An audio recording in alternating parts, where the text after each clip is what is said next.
Good morning, everybody. It is Monday morning, another day, another dollar. Man, it took me a while to get ready today. I couldn't set up. It took me a while. There's a lot of stuff on the Epsteins. There's a lot of Epstein stuff that's out today. A lot of stuff's been shaken up. There was still lots of ICE protests, as well as the floods in Texas, and then tons of other news. So we're just going to get into it, kind of just go through. I'm going to start with just the news of the day, and then I'll work my way into the Epstein stuff, and we'll go down a little rabbit hole. And then later on, around noon today, Trump is doing he's holding a press conference, I think, about Russia and Ukraine. I'm not 1,000% sure, but I'll probably end this and then restart it for that. So that's the agenda for today. I hope everybody has a beautiful, blessed day and start off to a new week. Wanted to say, miss you, Grandma, and that, yeah, let's get off to a good show today. I will go ahead and kick it off with just the news, the daily news. Hold on.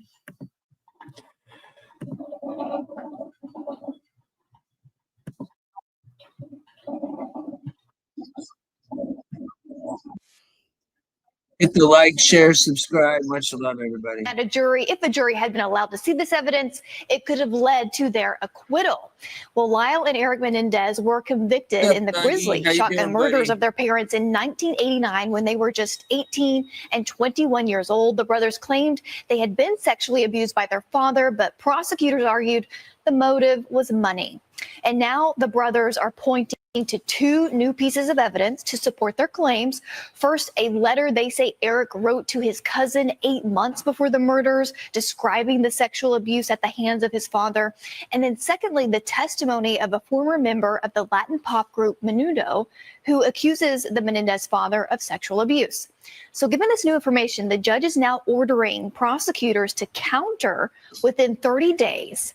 And remember, this is all happening on the heels of another huge win for the brothers. In May, a judge resentenced them from life to 50 years to life with the possibility of parole. So they are awaiting an August parole hearing where they could be released. Ainsley? We'll see. Chanley, thank you so much. 17-year-old Sarah Grace Patrick from Carroll County, Georgia, now facing murder charges for her parents' deaths after eulogizing them earlier this year. I was so used to you guys always being here to the point that I never once thought to imagine y'all not being here. Patrick allegedly appealed to a TikTok true crime influencer to try and raise awareness about her mom and stepfather's deaths. Why would you ask me to cover a case where you are going to get arrested for taking your parents' lives? Y'all, this is Sarah Grace, and she messaged me back on June 3rd and just said, search up Brock case. So I said, Brock Turner? Brock who? She said, Kristen and James Brock. Hold on. They're my parents. And I said, not knowing she was going to wind up arrested for this, I am so sorry. I cannot imagine. I will absolutely research and cover their case. Law and Crime Network correspondent and host Anjanette Levy joins us now. Good morning to you, Anjanette. Good morning, Ainsley. Good morning. So tell the audience at home what happened. What is she accused of doing to her mother and her stepfather? Well, it's a really disturbing case and disturbing allegations. Back on February 20th, Sarah Grace is accused of going into the bedroom of her mother and her stepfather and shooting and killing them, and essentially then going to bed.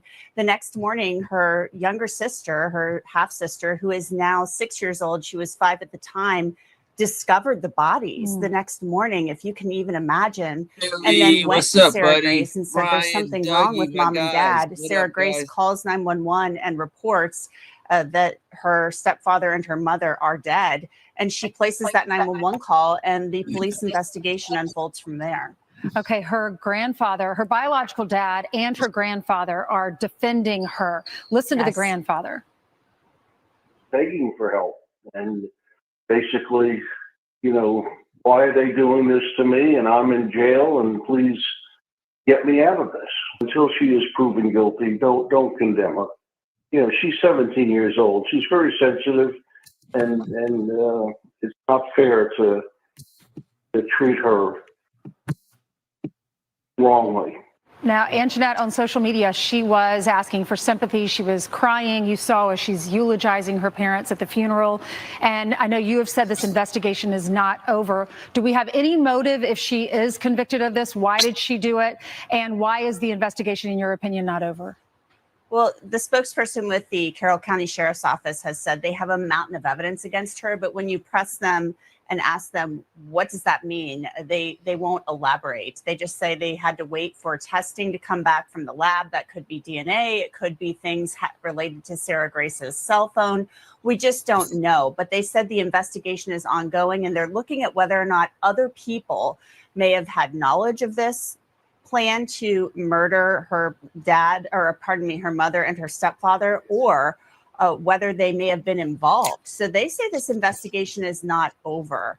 And yet again, I think we need to reiterate that her grandfather, who is the biological father of her mother, her paternal grandfather and her father are standing by her. So it's really a case to watch. They've said nothing yet about a motive in this case. Okay, we'll have to have you back when we find out more information. Thank you so much. Thanks for having me. You're welcome. All right, let me hand it over to Brian. Hey, Brian. All right, some more news, Ainsley. A scary moment for a paraglider happened in North Dakota after he collided with telephone wires. Look at that.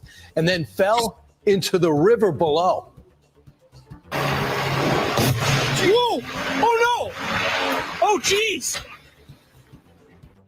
Fire chiefs arrived shortly after to rescue him from the water. He was found uninjured after untangling himself from the wires. Now this, police in Arizona delivering a pizza on Independence Day after arresting this driver during a traffic stop. Hello. How are you doing? Good, how are you? Very good. Yes. So your grandpa got arrested, so. Still delivering your pizza. I really appreciate the pizza.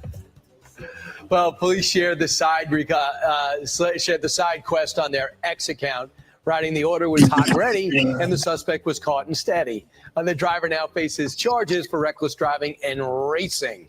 And those are your headlines for now. But let me tell you what's coming up over the next 2 hours, including this big guess.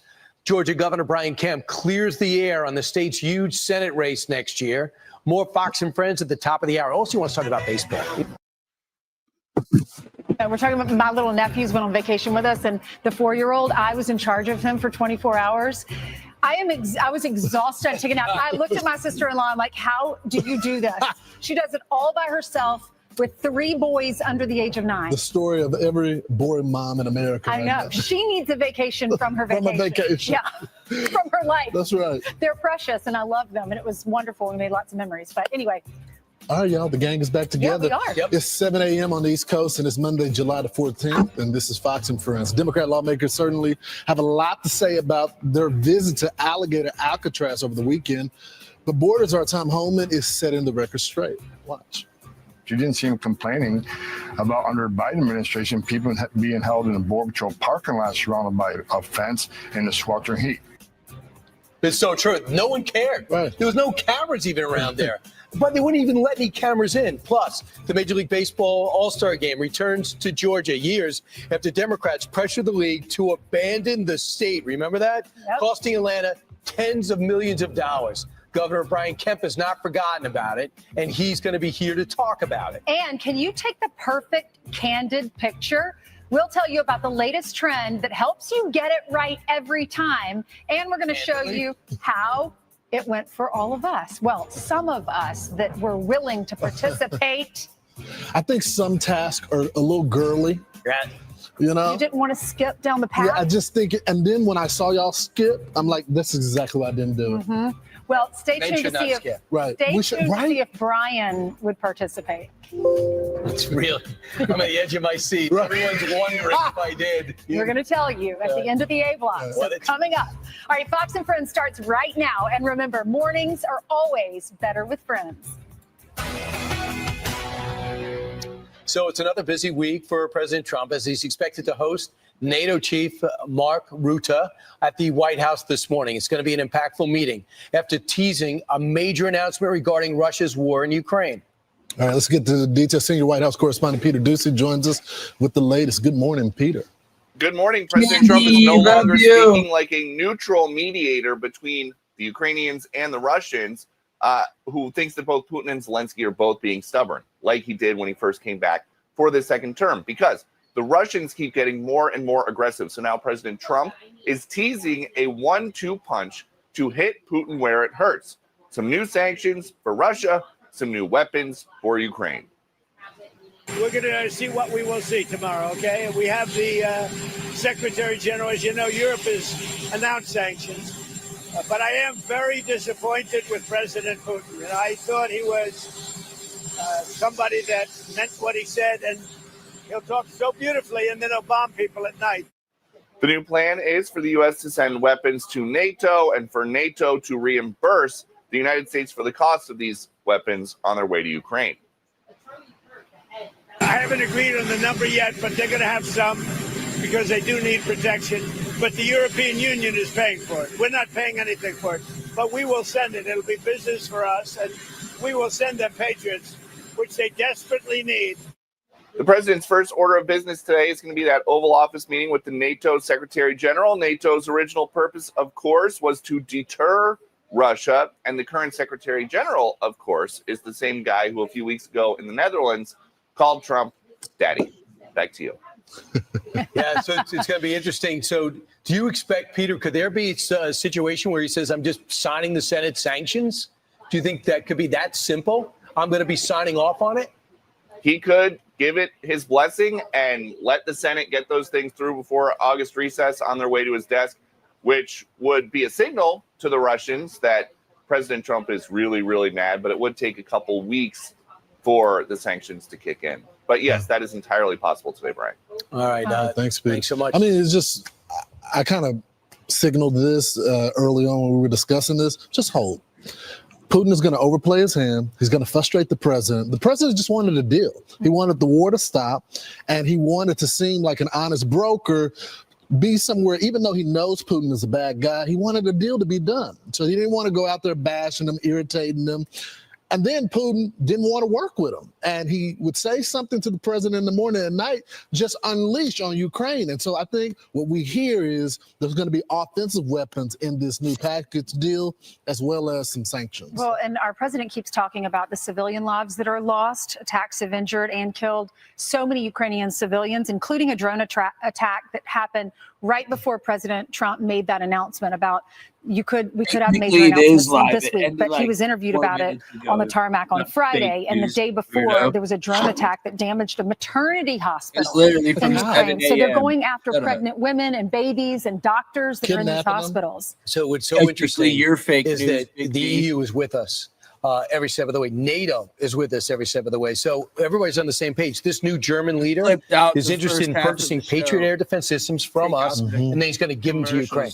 I mean, that's how this is. Merkel used to be like, oh, we don't want to shut up the oil and gas. Now they might put up 500% sanctions, tariffs on any country buying Russian oil. That's India. That's China. So that's Iran. So anybody who's buying Russian oil and gas, even if you're Brazil, then you're going to get it. So are you going to keep doing it? That's right. So that is a huge move. And also, we got $5 billion in frozen assets here for Russia, $300 billion in Europe. Is it time to unfreeze it and give it to Ukraine and say, now use it to go get weapons, go after them? So yesterday was the 1-year anniversary of the Butler assassination attempt. We have President Donald Trump. He is alive, obviously. He won the election, but things could have been a lot different if he hadn't turned his head at the split second to look at that screen. And this comes as there is this new stunning government report on the rally. It's the Federal Government Accountability Office. It was ordered by Senator Chuck Grassley.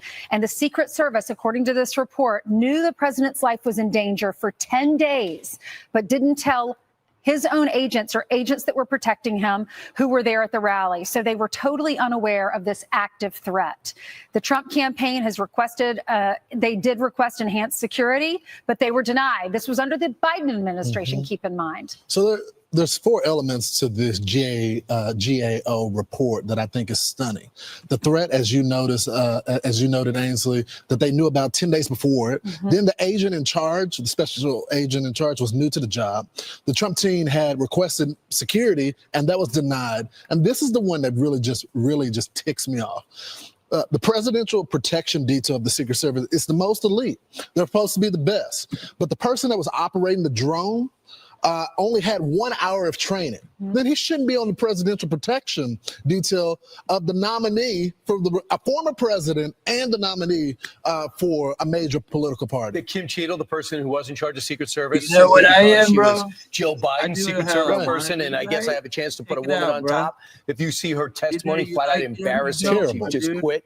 But she said we never got any warnings. Well, we know there was warning, and there was constant requests from the Trump Secret Service team and the Trump campaign. Remember, not president yet, for more agents. She says I never got that request. No, there's proof you got the request. Also, I found this very interesting.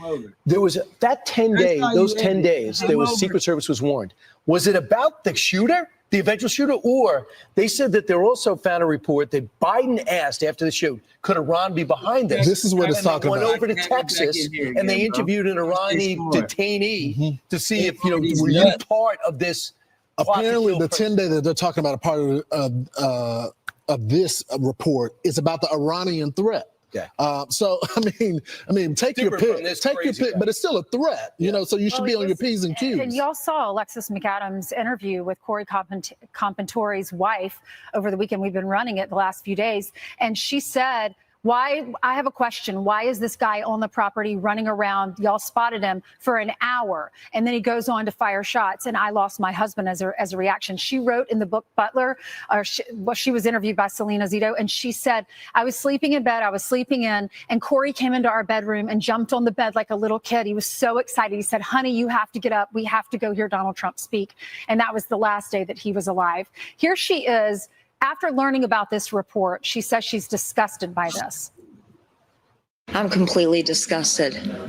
I mean, that disgusted me. How in the heck can you not disclose something like as big as that?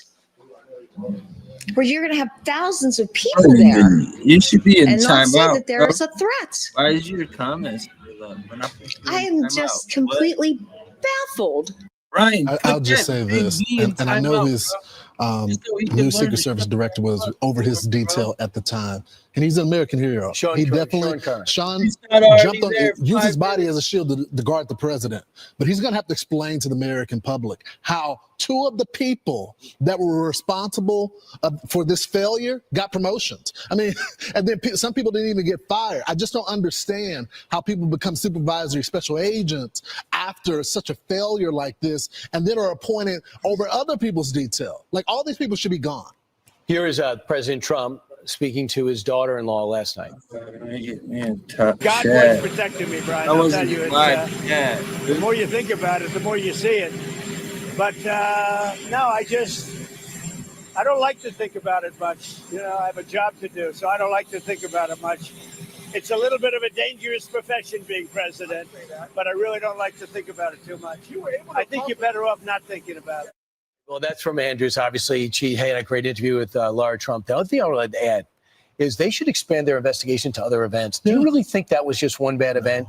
Don't you think that they got away with other lack of coordination? You think they just had one day when they didn't communicate effectively with local law enforcement? I think you got to look at maybe just grab 5 events. Just say, I need to know how this went. That's right. But how many other times? Now, they say there's always a death threat to all these candidates all the time. It's not unusual to get these type of threats. So they almost expect it. So, yeah. So why do you leave the building where he can get a kid could have took that shot. So, I mean, you can't say at the same time, oh, we got threats all the time, and then you just allow this teenager to get on top of the roof. But how about the SWAT guy that took the shot, that didn't kill him, but stopped the shooting? Yeah. Right.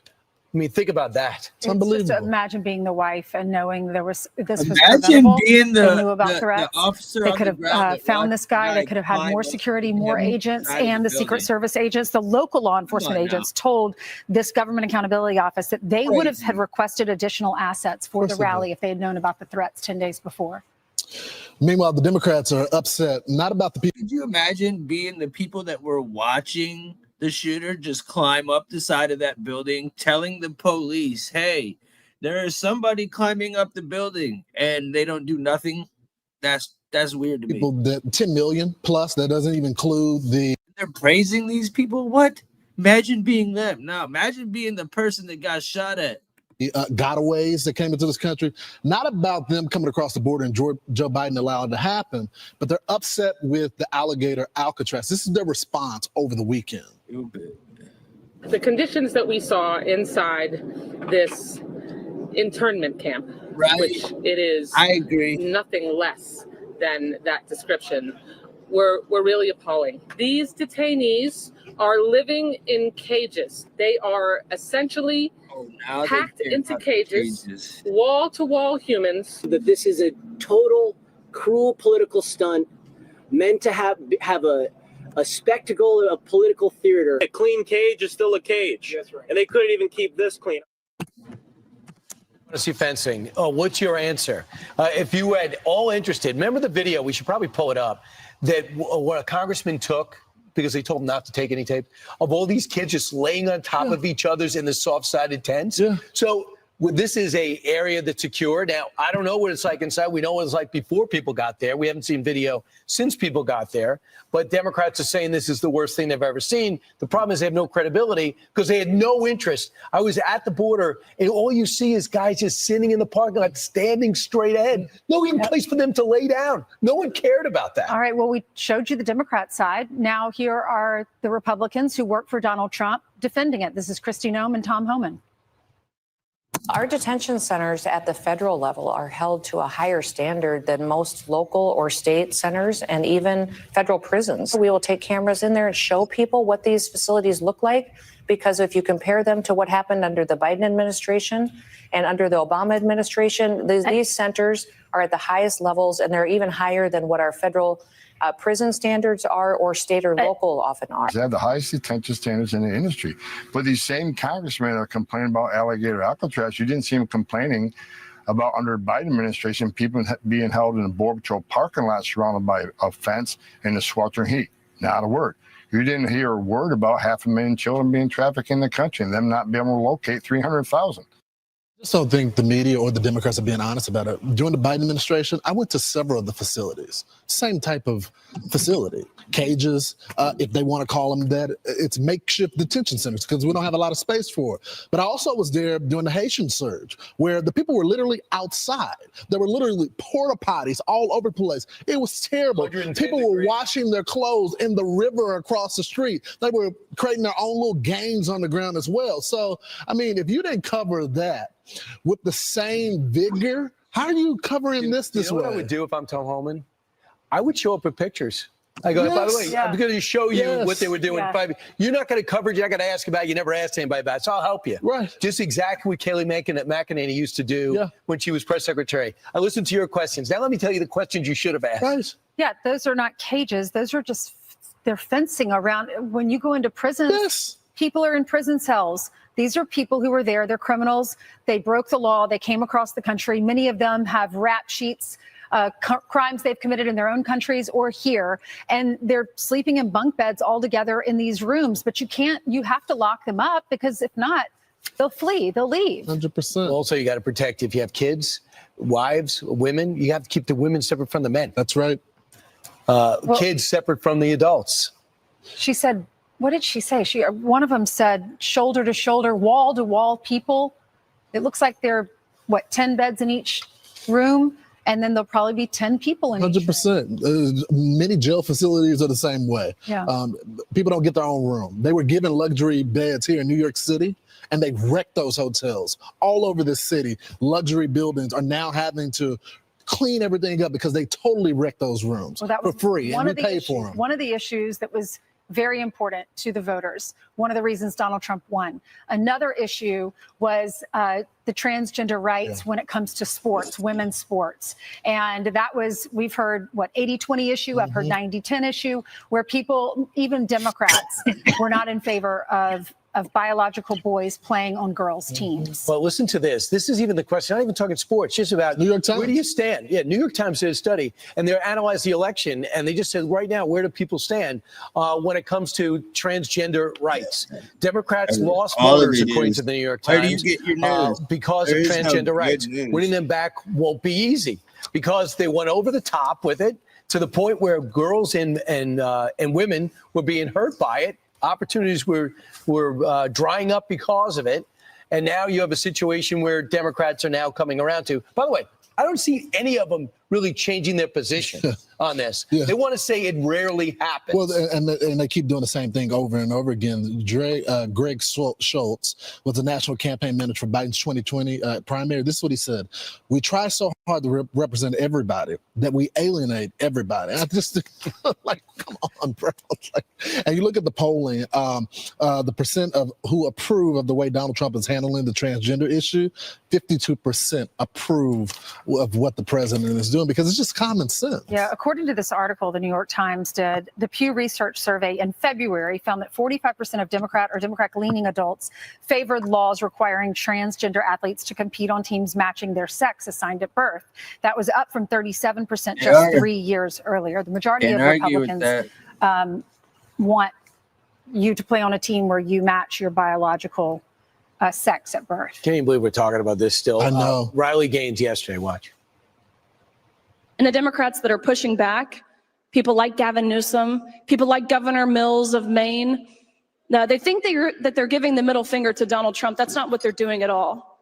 They're giving the middle finger to those little girls who were there to attend this signing with the most joyous smiles on their faces. What I have seen when going on these campuses, more and more young people are waking up. We see how out of touch with reality the other side is. They tell us, be your authentic self, all while pushing hormone blockers onto kids, telling them that they were born in the wrong body. They tell us, they care about women. The Democratic Party, it's the party of and for women. But then they erase the very definition of the word itself. There are certain policy positions that are debatable. This one isn't. There's not really a debate on this issue. Most Americans don't like it, especially when it comes down to kids. People want to talk about a leader. You know what a leader would do if you're a Democrat? You'd go, this guy in New York City, Zohran Mamdani, I can't get behind this. He says 8 to 10 things. I find abhorrent. And when it comes to transgender issues, I don't care what anyone by party thinks. I want my girls to play against other girls. But that's where I stand. When you have people, men or women, whoever it is, start standing up and saying what they stand for rather than what the party wants them to say, then I know you got a leader. But they all revert back. It's like Gavin Newsom. He goes on, he's with Charlie Kirk, and he goes saying, hey, I think it's a fairness issue. Okay, all right, great. That's finally, he's moved on. And then the moment it becomes a national headline, he reverts back to the old policy position. It's like, there's no leaders, to your point, Brian. It is about fairness and safety for our children. All right, turning now to some more headlines. 2 people are dead and 2 others are injured after a gunman went on a shooting rampage in central Kentucky yesterday. Police say it started when the suspect shot a state trooper after being pulled over for a license plate reader alert. That trooper is now in stable condition. The gunman then took off, carjacking a vehicle before heading to a church in Lexington where he shot and killed 2 women. Officials say the suspect might have had a connection to the church, but the investigation is still ongoing. A 15-year-old illegal migrant has been charged with second-degree murder after police say he stabbed a man to death on Long Island, New York last week. Officials have not said whether the suspect and victim knew each other. The migrant was arrested at the scene and is now being held without bail. Since February, Nassau County says that it has detained more than 1,400 illegal migrants after partnering with ICE. President Trump is expected to make an unprecedented second state visit to the UK in September. Buckingham Palace confirming the news, saying, quote, His Majesty the King will host the President and Mrs. Trump at Windsor Castle for the 3-day visit. The British Prime Minister hand-delivered the invitation back in February during a meeting at the White House. No U.S. president has ever been invited for a second state visit. And TikTokers are now using one trend to help land what they are calling the perfect candidate. The now viral method involves linking arms, looking overly enthusiastic, and galloping in the same direction while the photos are being snapped. The trend is proving to be a beginner-friendly way to earn some authentic-looking moments, they say. So we tried to prove the theory here in the Fox and Friends studio earlier this morning, and here's a look at the photo. What do you think? Do we look happy? Is it candid? It was video. It's just a still. Well, so the video is supposed to capture, I guess, the most candid photo. Right. Okay. Even hair flying in the wind. What do you think, Ainsley? Well, y'all would not participate. I just don't think there's certain things men shouldn't do. And gallop unless you're on a horse is inappropriate for the men to do. Skipping arm to arm and arm. Can you imagine me and Brian doing that together? You guys are talking about rehearsing candid shots. That's exactly right. I know. I think they're saying, someone told me one time, if you don't like a picture of yourself, then if you're worried about how you look in a picture, whatever, just smile. Because then it looks like you're happy and you're always having a good time. So no one will ever say a bad picture that you look bad in a picture if you're smiling. A photographer said that. Really? So in these pictures, it's just a way for beginners to get a good picture. All right. Try it. Send them in to us. Friends at Fox. What are we? Friends at foxnews.com. Yeah. Now we're going to get flooded with galloping. Do it. Do it. Cute. Inauthentic. And if you wear a cowboy boot with it, it might be a Texas Tuesday Okay, shot. now I like there that. you go. I like that. All right, the MLB All-Star Game returns to Georgia 4 years after the league controversially pulled the game. What I'm worried about is how un-American this whole initiative is. I'm convinced that we'll be able to stop this because it is the most pernicious thing. This makes Jim Crow look like Jim Eagle. I mean, this is gigantic, what they're trying to do, and it cannot be sustained.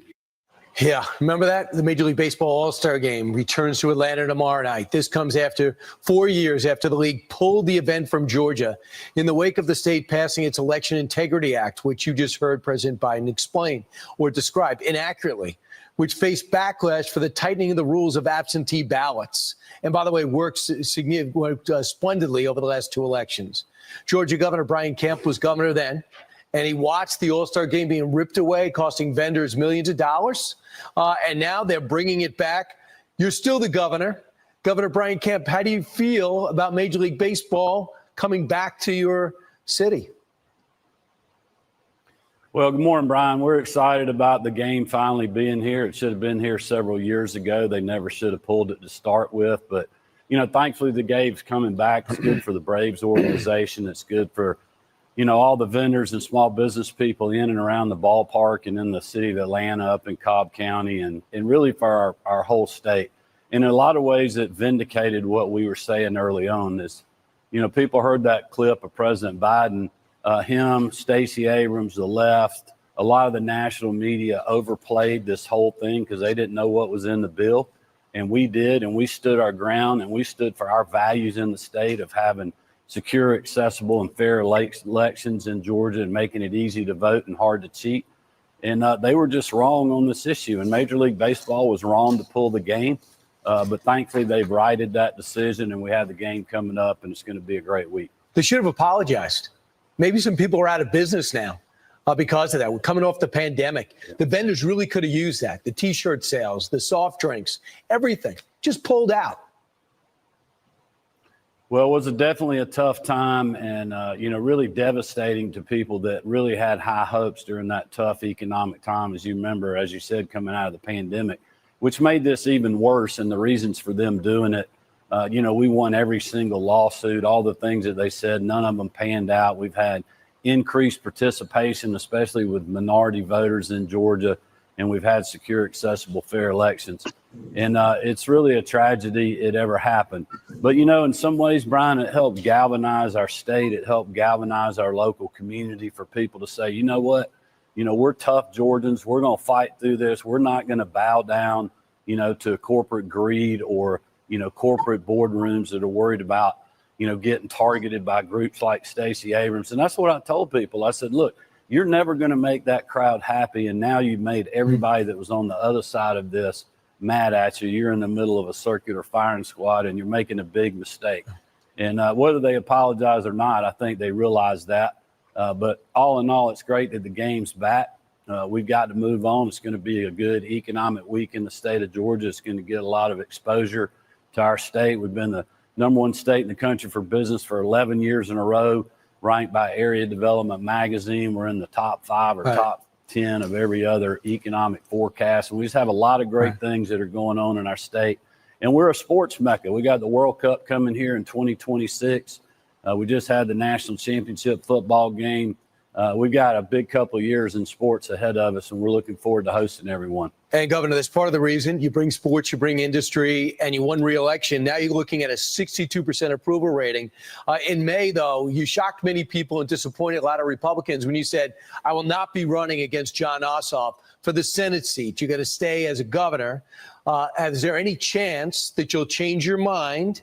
And if not, is there anybody you're going to go support? Because they say Senator Ossoff is as vulnerable as any Democrat in the country. Well, he is. It is not the right time for me and my family, so that decision has been made. But I can tell you this, I will be working very hard to unseat Jon Ossoff. When you think about Democrats having complete control of the Congress and the White House from 2020 to 2022, when he first got elected, we had the disaster at the southern border, millions of people flooding into our country, created through their policies 40-year high inflation and high cost, him supporting, like your earlier segment, boys playing in girls sports, voting against arms sales to Israel. He's very vulnerable, but he's an incumbent U.S. Senator. He's going to be tough to beat, but I think we can do that. But we got to be united in that process, and that's something that I'm working on. Right. But if you said you run, you'd win. So that's why I think President Trump and a lot of people were disappointed. But you're going to work with President Trump on picking up a nominee, right? Yeah. We have been working on that. We'll continue to do that. I'm also chairing the Republican Governors Association. We got a lot of great governors I'm going to help get reelected and elect around the country into the 2026 cycle too. And let me see, that might be a good time if you want to run for president. So maybe Governor Brian Kemp has something else in mind. I don't know. A lot of people think you're presidential material. We need to stay focused on the midterms in 2026. Yep, got it. Governor Brian Kemp, thanks so much. Appreciate it. Meanwhile, Foxworth alert, more flooding hitting Texas just a week after the state was devastated. Senior meteorologist Janice Dean is tracking the latest. Plus, the Trump administration appealing a judge's decision to block raids on criminal migrants in Los Angeles after this huge raid on a California marijuana farm. What you can expect from their latest legal battle next.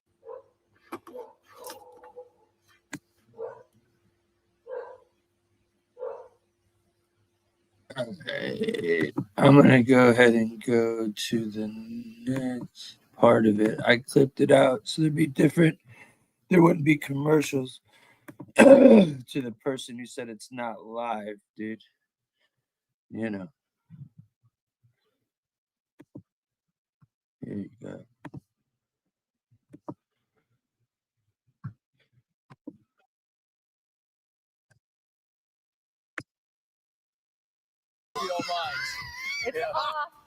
All right, people with wavy hair get curly when it gets a little humid. Cute curly, this is why I don't live in the jungle anymore. And I left Vietnam as a summer home.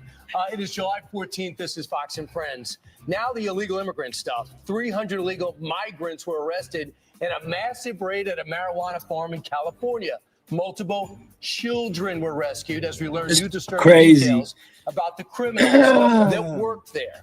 And Democrats are slamming President Trump's big, beautiful bill over Medicaid reforms. Medicare and Medicaid Services Administrator Dr. Mehmet Oz is here to set the record straight. Plus, the Menendez brothers score a major legal victory. We'll tell you what that's all about. Fox and Friends starts right now.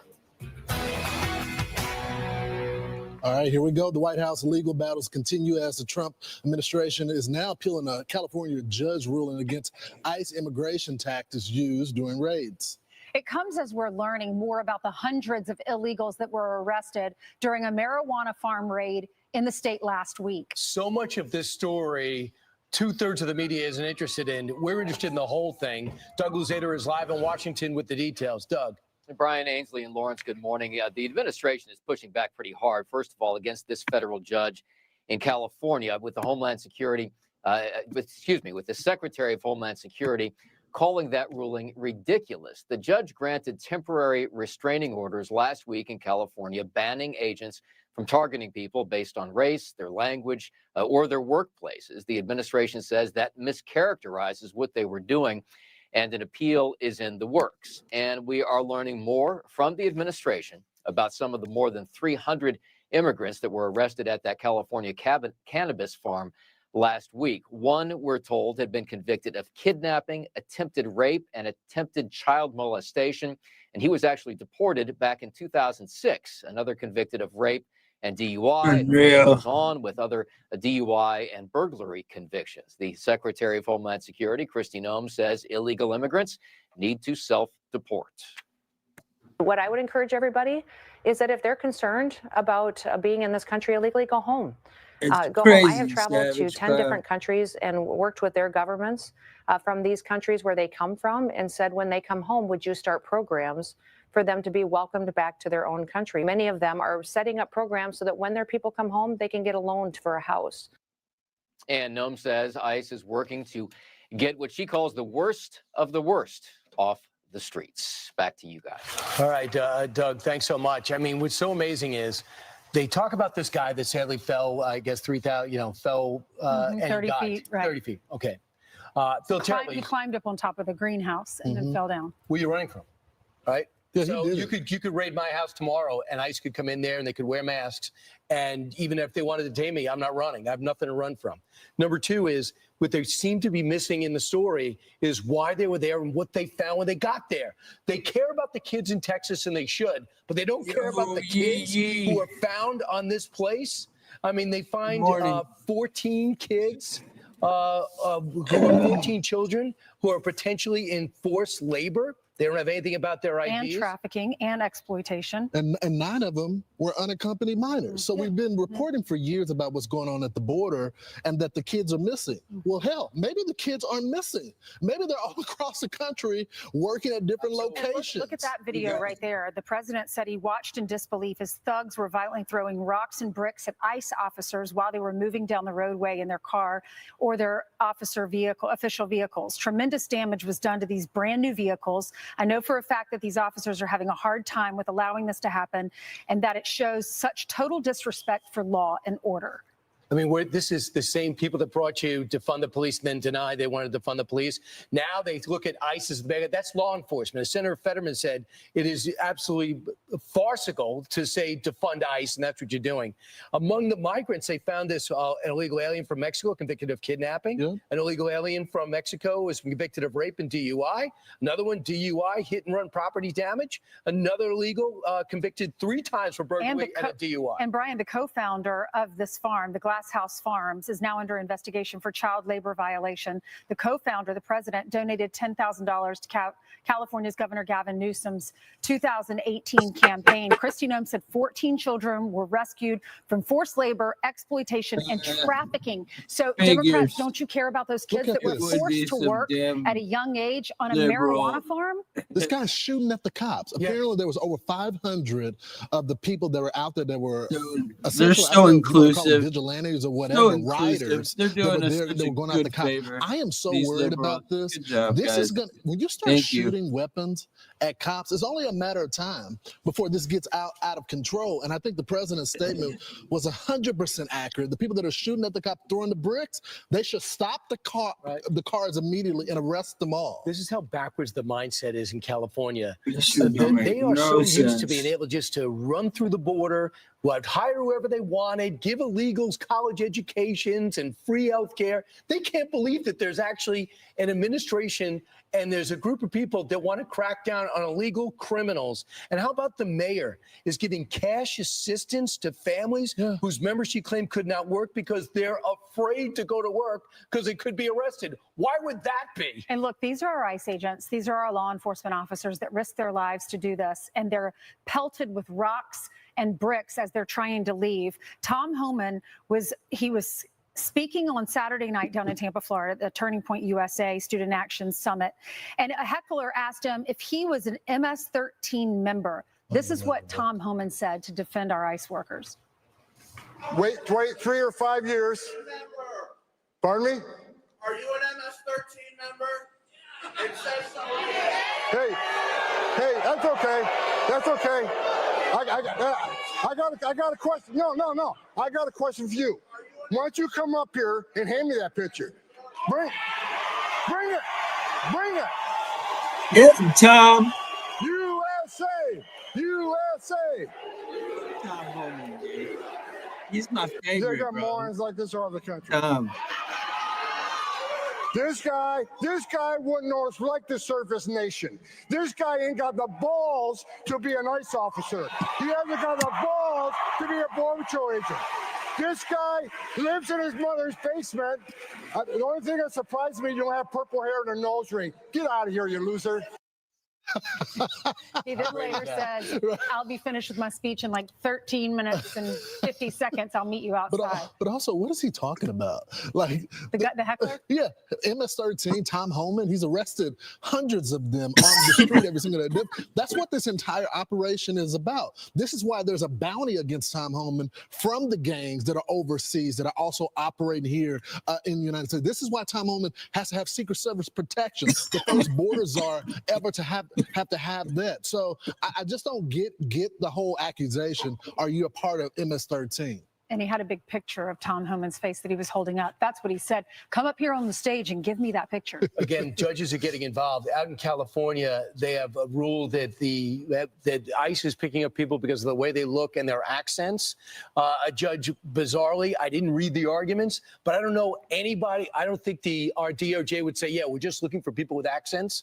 He says, no, I'm talking about distinguishing characteristics like tattoos and things to that nature. So they've appealed that decision. But right now, ICE is now limited in their operations but what to is another here judge.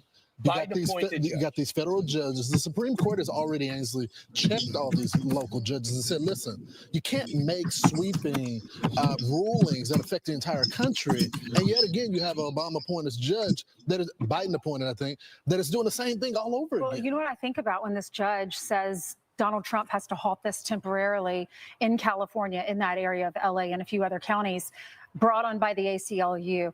I think about, what if they get a tip that there are children working at another plant? This was the second largest state facility that has been busted under Donald Trump. The first one was his first administration. Remember that chicken plant in Mississippi? Right. There were 700 illegals arrested. They probably got a tip about this marijuana farm. They went there to arrest the people that are here illegally, especially those criminals, and to rescue the children who are working on these farms. But I guess now they can't do that. Trump is appealing it. They're appealing it today. But don't you think someone tipped them off? Oh, 100%. Yeah, of course. tipped it off, right? Yep. So let's talk about Joe Biden. He gave an interview, Ainsley, to the New York Times. He talked to him for 10 minutes. And then I'm sure the first time in 5 years. Yeah, I'm sure he needed a nap right away. He was defending his controversial use of the auto pen for pardoning and for clemency decisions. He claims that he made all of his decisions, and he called Republicans liars. He says, quote, Mr. Biden did not individually approve each name for the categorical pardons that applied to large numbers of people he and aides confirmed. Rather, after extensive discussion of different possible criteria, he signed off on the standards that he wanted to be used to determine which convicts would qualify for a reduction in sentence. Even after Mr. Biden made that decision, one former aide said the Bureau of Prisons kept providing additional information about specific inmates, resulting in small changes to the list. Rather than ask Mr. Biden to keep signing revised versions, his staff waited and then ran the final version through the auto pen, which they saw as a routine procedure, the aide said. Hey, Ray So there's Wheeler, something go fuck fascinating yourself. going on right now. If you talk to Democrats, even those that come on our ear, they want this story to go away. But it's interesting. Biden and his family are doing more interviews than they did when he was president. They want to talk more about it. They don't want this story to go away. Actually, they want to defend themselves. And so it's putting the Democratic Party in the pickle. They want the new cycle to die. People all that saying, if you don't have no proof, bro. So you're right. I don't and the thing is, that support Jill none of Biden's it. story is the doctor. Yeah. When he took the fifth, rather than talk about the sanity of the president, that needed some spin. So he decides to get involved directly. So evidently this woman, Feldman, was the one who worked the auto pen. And she wanted to receive written confirmation about of confirming Biden's oral instructions in his meetings before she used the auto pen. So the accounts drafted by aides, senior advisors, who participated in those meetings are Zeitz and Siskel, right? So they participated in it, and then they would draft blurbs of what they said took place in those meetings. So she, to okay the auto pen, she used it, implemented it, and it was on the account of Zeitz and Siskel, who said they talked to Biden. And this is what his instructions are. Here's the problem again. These are aides meeting in secret with the president, telling the person who's running the auto pen, and then they put out these blurbs. This is what the president said. Can I hear what the president said? Evidently, you can't. Right. Well, when asked why an auto pen was used to sign the warrants from the New York Times, they say because there were a lot of them. Here are some of the controversial Biden pardons seemingly signed with the auto pen. You have the Biden family members. You can see the auto pen signature there. General Mark Milley. You have Dr. Anthony Fauci and members of the House Select Committee to investigate January 6th. He shielded about 1,500 people who had been serving home confinement since the pandemic from being forced to go back to prison. He reduced the sentences of about 2,500 nonviolent drug offenders to what they would have received under the current policies, and he turned the sentences of 37 of the 40 inmates on death row into life without parole. And many of these, you can't forget, was when he was actually on stage or inside of the Capitol when President Trump is getting ready to be sworn in. Then we get this press release of this happening while he's on stage. So obviously, maybe he can make the argument, I gave the green light before I left the White House, but it just doesn't look good. So the president, again, does not want to miss a major event. He knows next year's the World Cup, but this year's the World Cup championships. He loves the FIFA president. He kept it. I found this out yesterday. You know the trophy he has in his office of the FIFA? Right. He liked it so much, the FIFA guy goes, I'll just go make another. So he left it to him. He said, no. I was wondering why it was always there. Yeah, so he had it there. And so he went to the game. And I tell you, I was at the game. It was absolutely electric. It felt like a European game where when the ball starts moving to the offensive end in Europe, it's like a long bomb in football. The president was glued to the game almost the whole time. I was able, thanks to Sean Duffy and Rachel Duffy, they were able to get me to the game, into the box, and I had a chance to watch the game with, I look like 150 of the president's best friends. And it was just fascinating to see this type of atmosphere and knowing how much bigger it's going to be next year. What was the crowd? What was their reaction when he walked out and presented trophies and awards? Oh, it was great. And he was well received, too, because you don't know. The MLS seems to be a left-wing group, and like the American audience, a lot of the soccer audience tend to be left. So I didn't know how he was going to be received.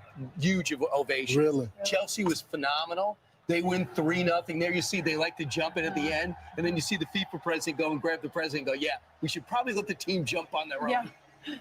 But it was great. PSG against Chelsea, and it was a big upset. Look at the president, though. I mean, just in the middle, he is just letting them go. Yeah. Love it. Well, it's a big deal. And plus, they had to bring grass in. That's a turf field. Yeah. And it was beautiful. Okay, so what happens next? They beat the Brazilian team, right? So what happens is, this is like the club championship. So, for example, can you imagine if the Yankees and Mets and Cubs and White Sox all played? Let's say the whole world had baseball. Okay. And they had teams play, not countries. Right. So this is clubs, right? Okay. So you could be from any country. If you're in Chelsea, it doesn't mean you're from England. It just means that's the league is located in England. So Chelsea is the best club. Next year are the best countries. Okay. Got it. So, and it's going to be so much bigger. It's going to go over 3 countries over the course of 3.5 weeks. Andrew Giuliani's in charge, did a phenomenal job on this. President was glued to it, and Melania really knows the game. How did they decide if this is club, they were going to be in New Jersey? Is it just America's turn to host it? They think it's new. They just chose MetLife to be the final. That was smart. It was smart. It was smart, although, MetLife, New Jersey's not New York City. No. So MetLife is, yeah, but MetLife is just right over the bridge. Right. You just go, or the tunnel. But unless I have a chopper, I have to. It was chaos. Yeah, well, I mean, that's what you do when you love a sport.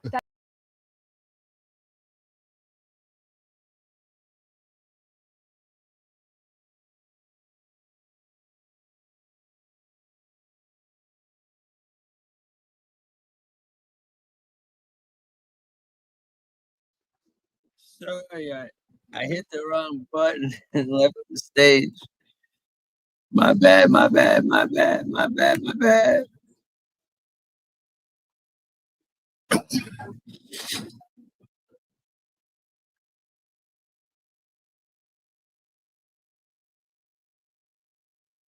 I know I failed.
I'm gonna go ahead and switch over to what I was trying to do is make a damn banner. Oh, the video is still not up. From the windows of that building. The exact number of victims has not yet been confirmed. The cause of the fire is currently under investigation. How scary. Bless their hearts. All right. President Trump expecting to make a major statement on Russia this morning after expressing his disappointment in the way Vladimir Putin is handling their war with Ukraine. I am very disappointed with President Putin. I thought he was making stuff. I look over my somebody what is that going meant what he on? said, and he'll talk so beautifully, and then he'll bomb people at night. We don't like that. The announcement comes as a bill to heavily sanction Russia appears to be gaining momentum in the Senate. Trump is reportedly People aren't on board with liking the this, but legislation. really, I A just Columbia keep University fucking it up. official says the school has not yet finalized a deal with the Trump administration, but is, quote, focused on advancing discussions to restore $400 million in federal funding that was pulled from the Ivy League school. According to reports, the working draft of the deal would require Columbia to pay a multi-million-dollar settlement to victims of alleged civil rights violations on its campus. And the agreement is also expected to include changes to the school's DEI policies and improvements to campus security for Jewish students. We've told you guys about girl math. Well, now Gen Z men are using boy math to invest in certain Pokemon cards that could pay off in the long run. According to Card Ladder, the average Pokemon card is increasing in value 46% each year and more than 3,000% in the last 20 years, which far surpasses hot stocks like Nvidia and the, is it Nvidia? NVIDIA. Thank you, Lawrence, and to the people in the control room. And the S&P 500's average annual return rate. One example, influencer Logan Paul, who spent over $150,000 on a rare Pokemon card a few years ago, which is now reportedly worth more than $300,000 today. Wow. This is the whole story shocking me. These cards were from my childhood. Yeah. Like, I don't understand how I they make throw them away when I see them in my apartment. Throw them away. I do. That's money. But they're newer ones, so are they worth something now? I'm bored with these people. Let's Sometimes you go to can something get different. a high value card that just came out. I'm bored with these people. But they're very rare. Very rare. Yeah. Some of them. All right. And what's it called? Girl math? All right. That's like Let's see Venmo. if this Girls is spend any their better. Venmo money. because, and I was wondering, why is it girl or guy? But if you get a lot of Venmo, and women especially use Venmo to pay each other, like when we share dinners, we'll pay each other. Okay, I'll get the bill. You owe me 200. You owe me 200, or whatever it is. And I'm gonna change it to something different. I don't know if this should be good or not. This should be good. A lot more entertaining, at least.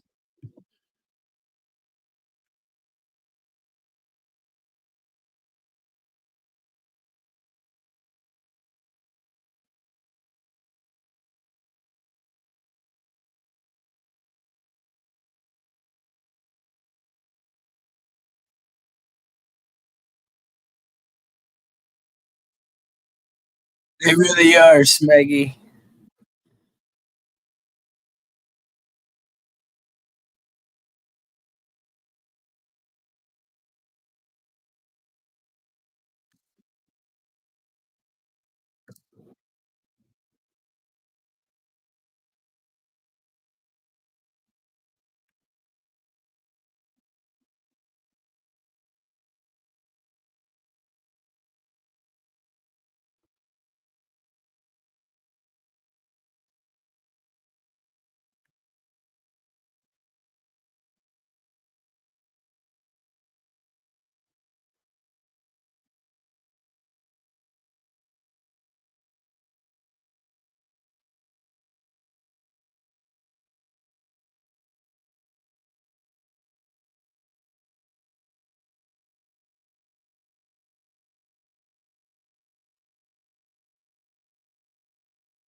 I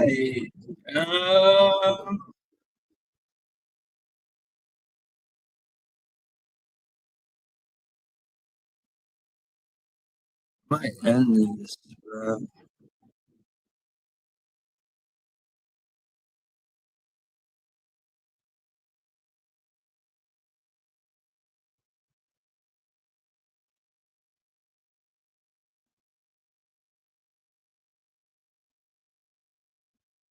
Yeah.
I'm gonna switch this up. I think we've talked about this topic enough. I'm gonna switch it up. Oh, the video's not even up again. I'm gonna have to end this stream, bro.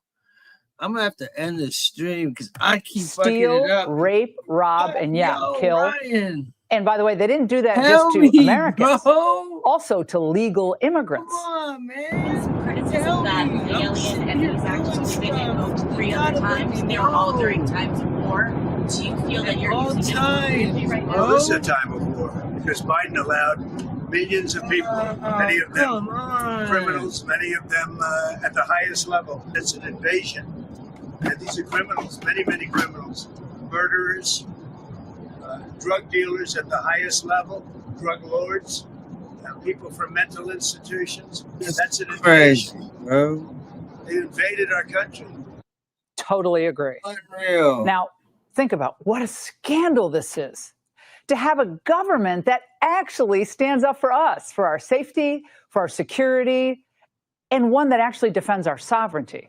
Brian, how During you the not dark gonna years tell of the me that Biden the regime, video's America not up gave for 5 these deranged minutes? thugs more, not Whoa, fewer rights than they were 5 entitled to. minutes? But now, the Trump team has a message to all those here who should not be.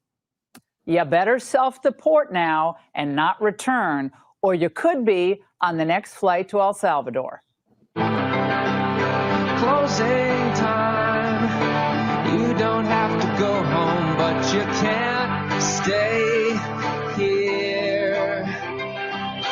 I know I want to take me home. Yeah, leave. But liberals are so desperate to keep these criminals here that they try to argue that federal law has an expiration date. This is over 200 years old. It has been rarely invoked. There are all sorts of problems with invoking the statute. We're not at war with Venezuela. We're not at war with the gang that is the subject of the executive order. There is no invasion that is going on. This statute may in fact be very unconstitutional because it doesn't give due process to those people. I didn't see more due process for violent, Not enough. illegal felons. That's got to be a bumper sticker. Now, of course, Weissman's the same guy who pushed the Russian collusion hoax for years. What do you say to those who claim you're using a 200-year-old law to circumvent due process? An old law? Not as old as Constitution. We It still pay attention to that, probably don't we? isn't, bro. Mic drop moment. I'm assuming. Have Democrats Harry. made a pact amongst themselves? I'm beginning to think they have. A pact that we don't know about? Maybe it's a secret agreement amongst themselves to lose elections for the foreseeable future. And has the regime media, have they decided to help them lose as well? And that brings us to tonight's immigration sob story. Those planes landed and they got off and they were handed over to the El Salvadorian government, something the president of El Salvador has tweeted about and said, oopsies, too late. This is a real mocking of this order that can't be undone. They have multiple men sleeping on concrete slabs without so much as a mattress or a sheet. Wonder what their victims are doing tonight. You ever think about them? Again, the Republican campaign commercials, at this point, they're just writing themselves. Democrats for migrant felons, Republicans for American safety. I'll take that. And that's the angle. Good evening, everyone. I'm Laura Ingraham. This is the Ingraham Angle from Washington tonight. This is a Fox News alert. A source telling Fox Trump is pausing all U.S. military aid to Ukraine until he determines the Ukrainians show a commitment to good faith peace negotiations. More news when we get it. But first, the new Red Scare. That's the focus of tonight's angle. Now, since their Nazi and Hitler strategy hadn't really paid off, Democrats have racked their tiny little brains for a new line of attack. Now, what is it? 2 words, starting with the letters K and O. Now, wait for it. Everyone who signs up to work for Donald Trump is signing up for one single project, and that is the transition of American democracy to a kind of kleptocratic oligarchy in which the billionaires rule, in which they get to steal. I'm gonna come back to this. I want to get into a different topic. This is I think this is Dan Bongino talking about the Epstein case. I believe. It's the mix. But who? That is that. I mean, there's that's under direct control of the director of the FBI. What the hell are the House Republicans doing? They have the majority. You can't get the list? Put on your big boy pants and let us know who the pedophiles are. Would you declassify the Epstein files? Yeah, I would. All right. I guess I would. I think that less so because, you don't know it. You don't want to affect people's lives if it's phony stuff in there because there's a lot of phony stuff with that whole world. But I think I would. This isn't about Epstein or 9/11 or JFK or RFK. It is, but it isn't. It's about a bigger thing. If you're lying about that, you're lying about everything. Who's on the Epstein tapes, folks? Who's on those tapes? Who's in those black books? Why have they been hiding it? And this is something Donald Trump has talked about. The DOJ may be releasing the list of Jeffrey Epstein's clients. Will that really happen? It's sitting on my desk right now to review. That's been a directive by President Trump. Everything's going to come out to the public. The public has a right to know. Americans have a right to know. President Trump and members of his administration for years building up the Jeffrey Epstein case and promising that everything will come to light. That's not what Trump's Department of Justice is delivering. And now that has become a major issue for the president's base. We'll explain why his supporters are upset and how the president responded over the weekend. Plus, a judge's ruling is now limiting how immigration officers can operate in the field. We'll explain that legal decision. It comes as new polling shows support for the Trump administration's immigration crackdowns appears to be slipping. Also ahead, the president has teased a major announcement today on the war in Ukraine. We'll go through that new reporting. And on that front, on Ukraine, we're also going to be having David Ignatius coming to talk about weapon systems, defensive weapon systems that the president's talking about sending into Ukraine. Correct. Good morning and welcome to Morning Joe. It is Monday, July 14th. Good to be with you. With us, we have the co-host of our fourth hour, contributing writer at The Atlantic, Jonathan Lemire, and managing editor at The Bulwark, Sam Stein, is with us this morning.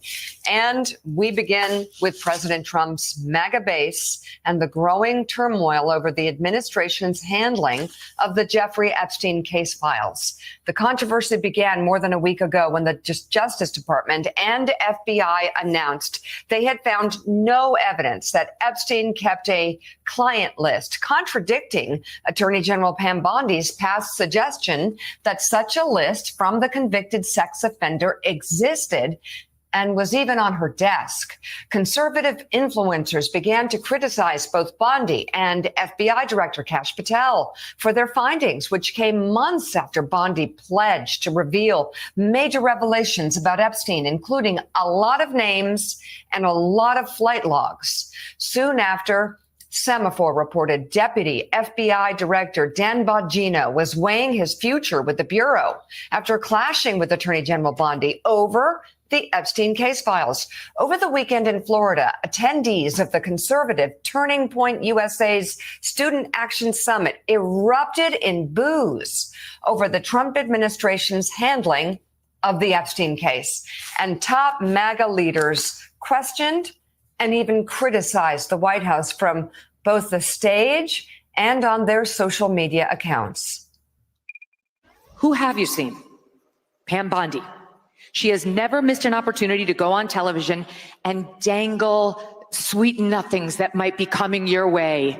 Try to lead you to believe that she's got it. It's on her desk. It's coming tomorrow. You're going to see something on Epstein.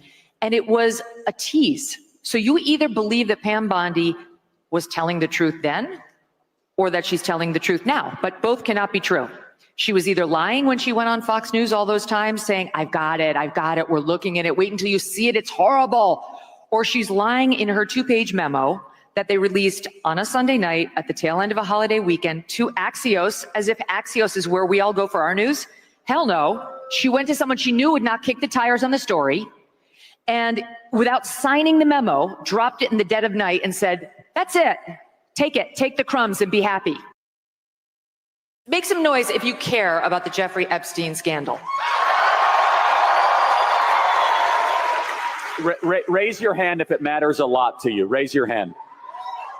So every hand of 7,000 people. Everybody cares. A lot. I said a lot. Every hand. There is a lot, and we're not gonna like everything. There's a lot that's kind of bubbling under the surface, and I know you know what I'm talking about. So I'm going to ask a few questions to all of you. How many of you are satisfied? You can clap. Satisfied with the results of the Epstein investigation? Clap.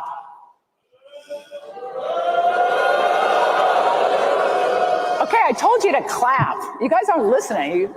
I'm not going to grade you on a curve. So I was going to get to that. How many of you are not satisfied with the results of the investigation?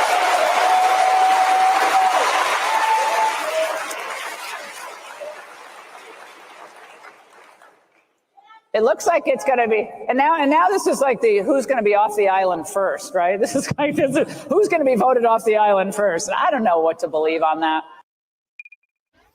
I would strongly recommend in that, because I've argued for this from the beginning, that in that arc of looking at how the deep state has tried to stop Trump and the MAGA movement, you can easily fit in the Epstein situation, right?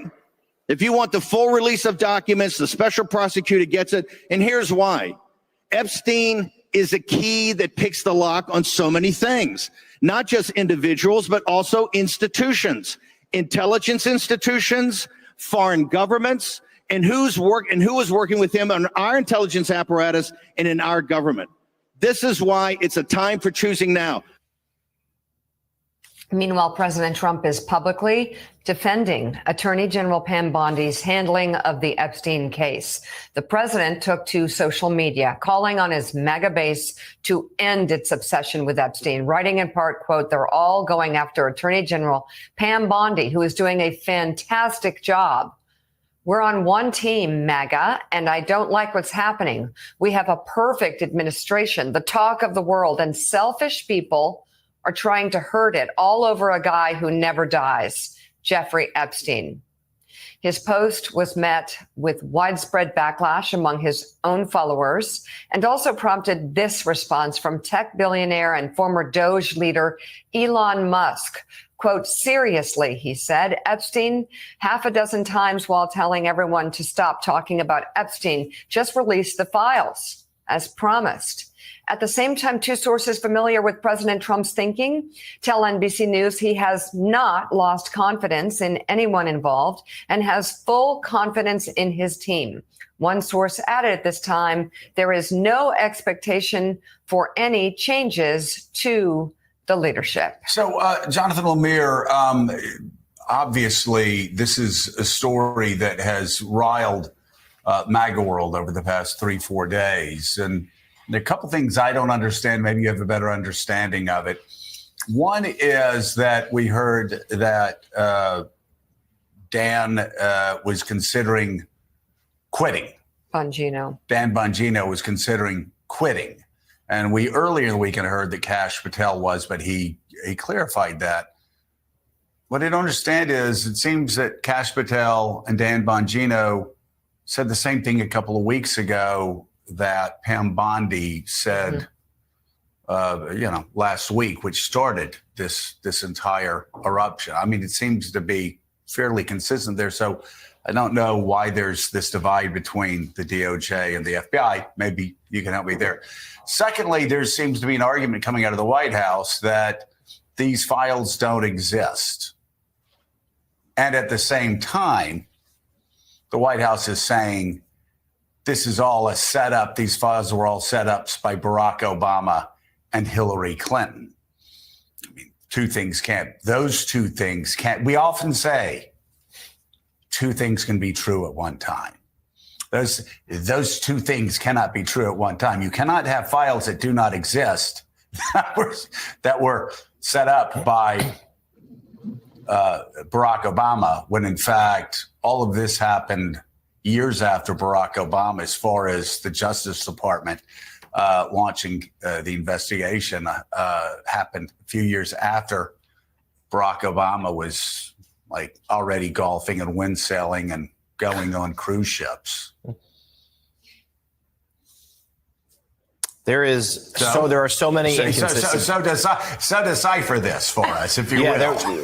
There are so many inconsistencies here. But let's start with the idea. The myth of Epstein is one that has been created largely on the MAGA right. Not to say that there aren't some on the left who have had interest in it as well. But we have, as you guys just played at the top of the hour, for years, not less Trump himself, but certainly people around Trump have been talking about this list and that it was going to implicate powerful people, powerful institutions, largely on the left, the Clintons, perhaps the Obamas, others, and they would all go down for it. And now we have seen, since President Trump took office again, a backing away from that. There was a statement a month back or so from the FBI, you mentioned it, and now from the Department of Justice and Pam Bondi, the Attorney General, this past week, saying, well, there's no list, even though we have heard from her Earlier this term, there was a list. We've heard from Kash Patel. We've heard from Dan Bongino. There was a list. They'd be access to it. They'd release it. There was that much ballyhooed stunt earlier this year where they gave a bunch of MAGA influencers some Epstein documents, and that turned out to be sort of a bust, all just publicly available material. And that kicked up some backlash on the right. And now a real fury here in the last few days. And this is what's interesting about this. Do we know what the actual Epstein list is? Or even if there is a list? No, we do not. But what we do know is this is a rare moment, a very rare moment, where there is a real fracture in the president's base. And some of his most ardent supporters, we just played some of them at the Turning Point conference, but there are other social media influencers like Benny Johnson and the like who took to Twitter X over the weekend, really trashing President Trump, which we never see before, accusing him of hiding things, accusing him of not being honest about this list. And Trump's efforts to try to quell this storm, his Truth Social post, nearly 1,000 words over the weekend, did exactly the opposite. I mean, Truth Social, let's remember, this is a Donald Trump created and owned platform. This is the first time I've ever seen him be ratioed, meaning he got more comments, in this case, almost overwhelmingly negative comments than he got likes and approval, stamps of approval for that post. There's real anger here. And his, as you noted, Joe, his post had so many, suggesting that there was no list, but yet it was written by the Democrats. He was talking out of both sides of his mouth. And I'm told, back to you guys here, there's some real panic in the White House right now. A lot of people have gone quiet. A lot of people have gone dark, but they recognize, those that are talking recognize right now, this is a problem. It's a first time they've had a problem like this, and they don't think it's going to go away anytime soon. So. All right, there's that. Now, this one's interesting because I can't really tell what side these people are trying to take, but remember Cuomo and Stephen A. Smith? These two dudes are going at it over Epstein, and it's actually not that bad. They seem to not be leaning one way or another, at least trying.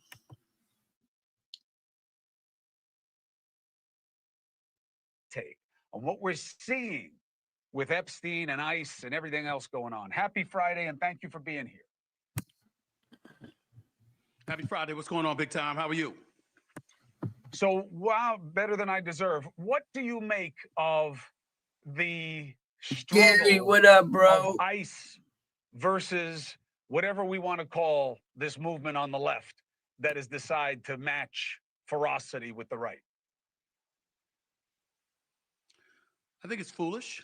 I think that ultimately it plays right into President Donald Trump's hands, because if you're the left, you may be taking the position, you may think you're taking the moral position, but the reality is on too many occasions, we've seen them try to utilize certain issues to foment a level of support, to curry favor with constituents out there who may be undecided, who may be a bit suspect about them. You can call it an evasive tactic on their part, or effort to gain a support that evidently we all see that they've lost, at least to some degree, and they're fighting the good fight on this issue. But the reality is that the election showed us that America has spoken on this particular issues. And while we may not want children being taken away from their parents, separated from their parents and things of that nature, we certainly didn't want open borders where over 12 million people crossed the borders in the United States of America, because we felt that it had a detrimental effect on this country. And so the American voter has spoken about that regard. And what they've said is that the right in their position is closer to a reality that we want in this country than the reality that the left was preaching. And when they send that kind of message, and then your response or your retort thereafter in the aftermath of the election, obviously, is to take this route where you have a representative or an elected official out of Maryland going all the way to El Salvador to talk to somebody, but there's stuff going on right here at home that he couldn't find the time for. This is the kind of stuff that is fodder for the right, and they're going to use to their advantage any chance they get. And they're just way too quiet. You want to care about January 6th, you should. But they're being way too quiet about things that they'd be really loud about if you flip the sides. So we're going to take a break. Stephen A. is going to come back with me, and we're going to talk about a story that we do not see the same way. But I want to ask him a question that he should not answer until we come back. Any chance that you would join Andrew Yang and Elon Musk with this new party that they're starting? Don't answer. We'll be right back. Can you guys even hear it? It seems so low. All right, I'm back with Stephen A. Smith. Is there a chance that someone like an SAS enterprise would want to be in league with this new party?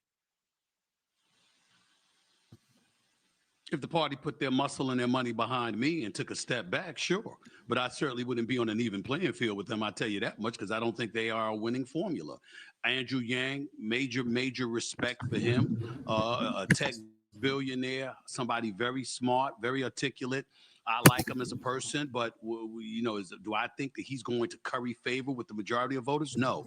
Elon Musk, I think his ship has sailed. He had his moment in the sun. Ultimately, he's had a falling out, and obviously in that particular battle, it looks like Trump is winning by a mile. You think about the past, the Ross Perols of the world, former Starbucks CEO Howard Schultz. You look at Ralph Nader. You look at Ross Perot, like I said, a third-party system. I mean, a situation like that usually doesn't win. And I think that part of the reason is that the objective for them is to be separate and apart and completely independent of Democrats and Republicans, not understanding that in this two-party system that we have in the United States of America, it is clearly what America has embraced. And I'm not saying that you have to be that always, but you have to show a willingness to do business with both parties in order to be successful in the eyes of the American people. And the reason why they haven't been able to pull it off is because they've been marketing and advertising themselves as a reprieve from what has ailed us as a nation, instead of saying the reprieve would be my ability to ingratiate myself with both parties so we can get things done on a fair and equitable basis that would benefit all Americans, not just one segment of this population. I respect the analysis.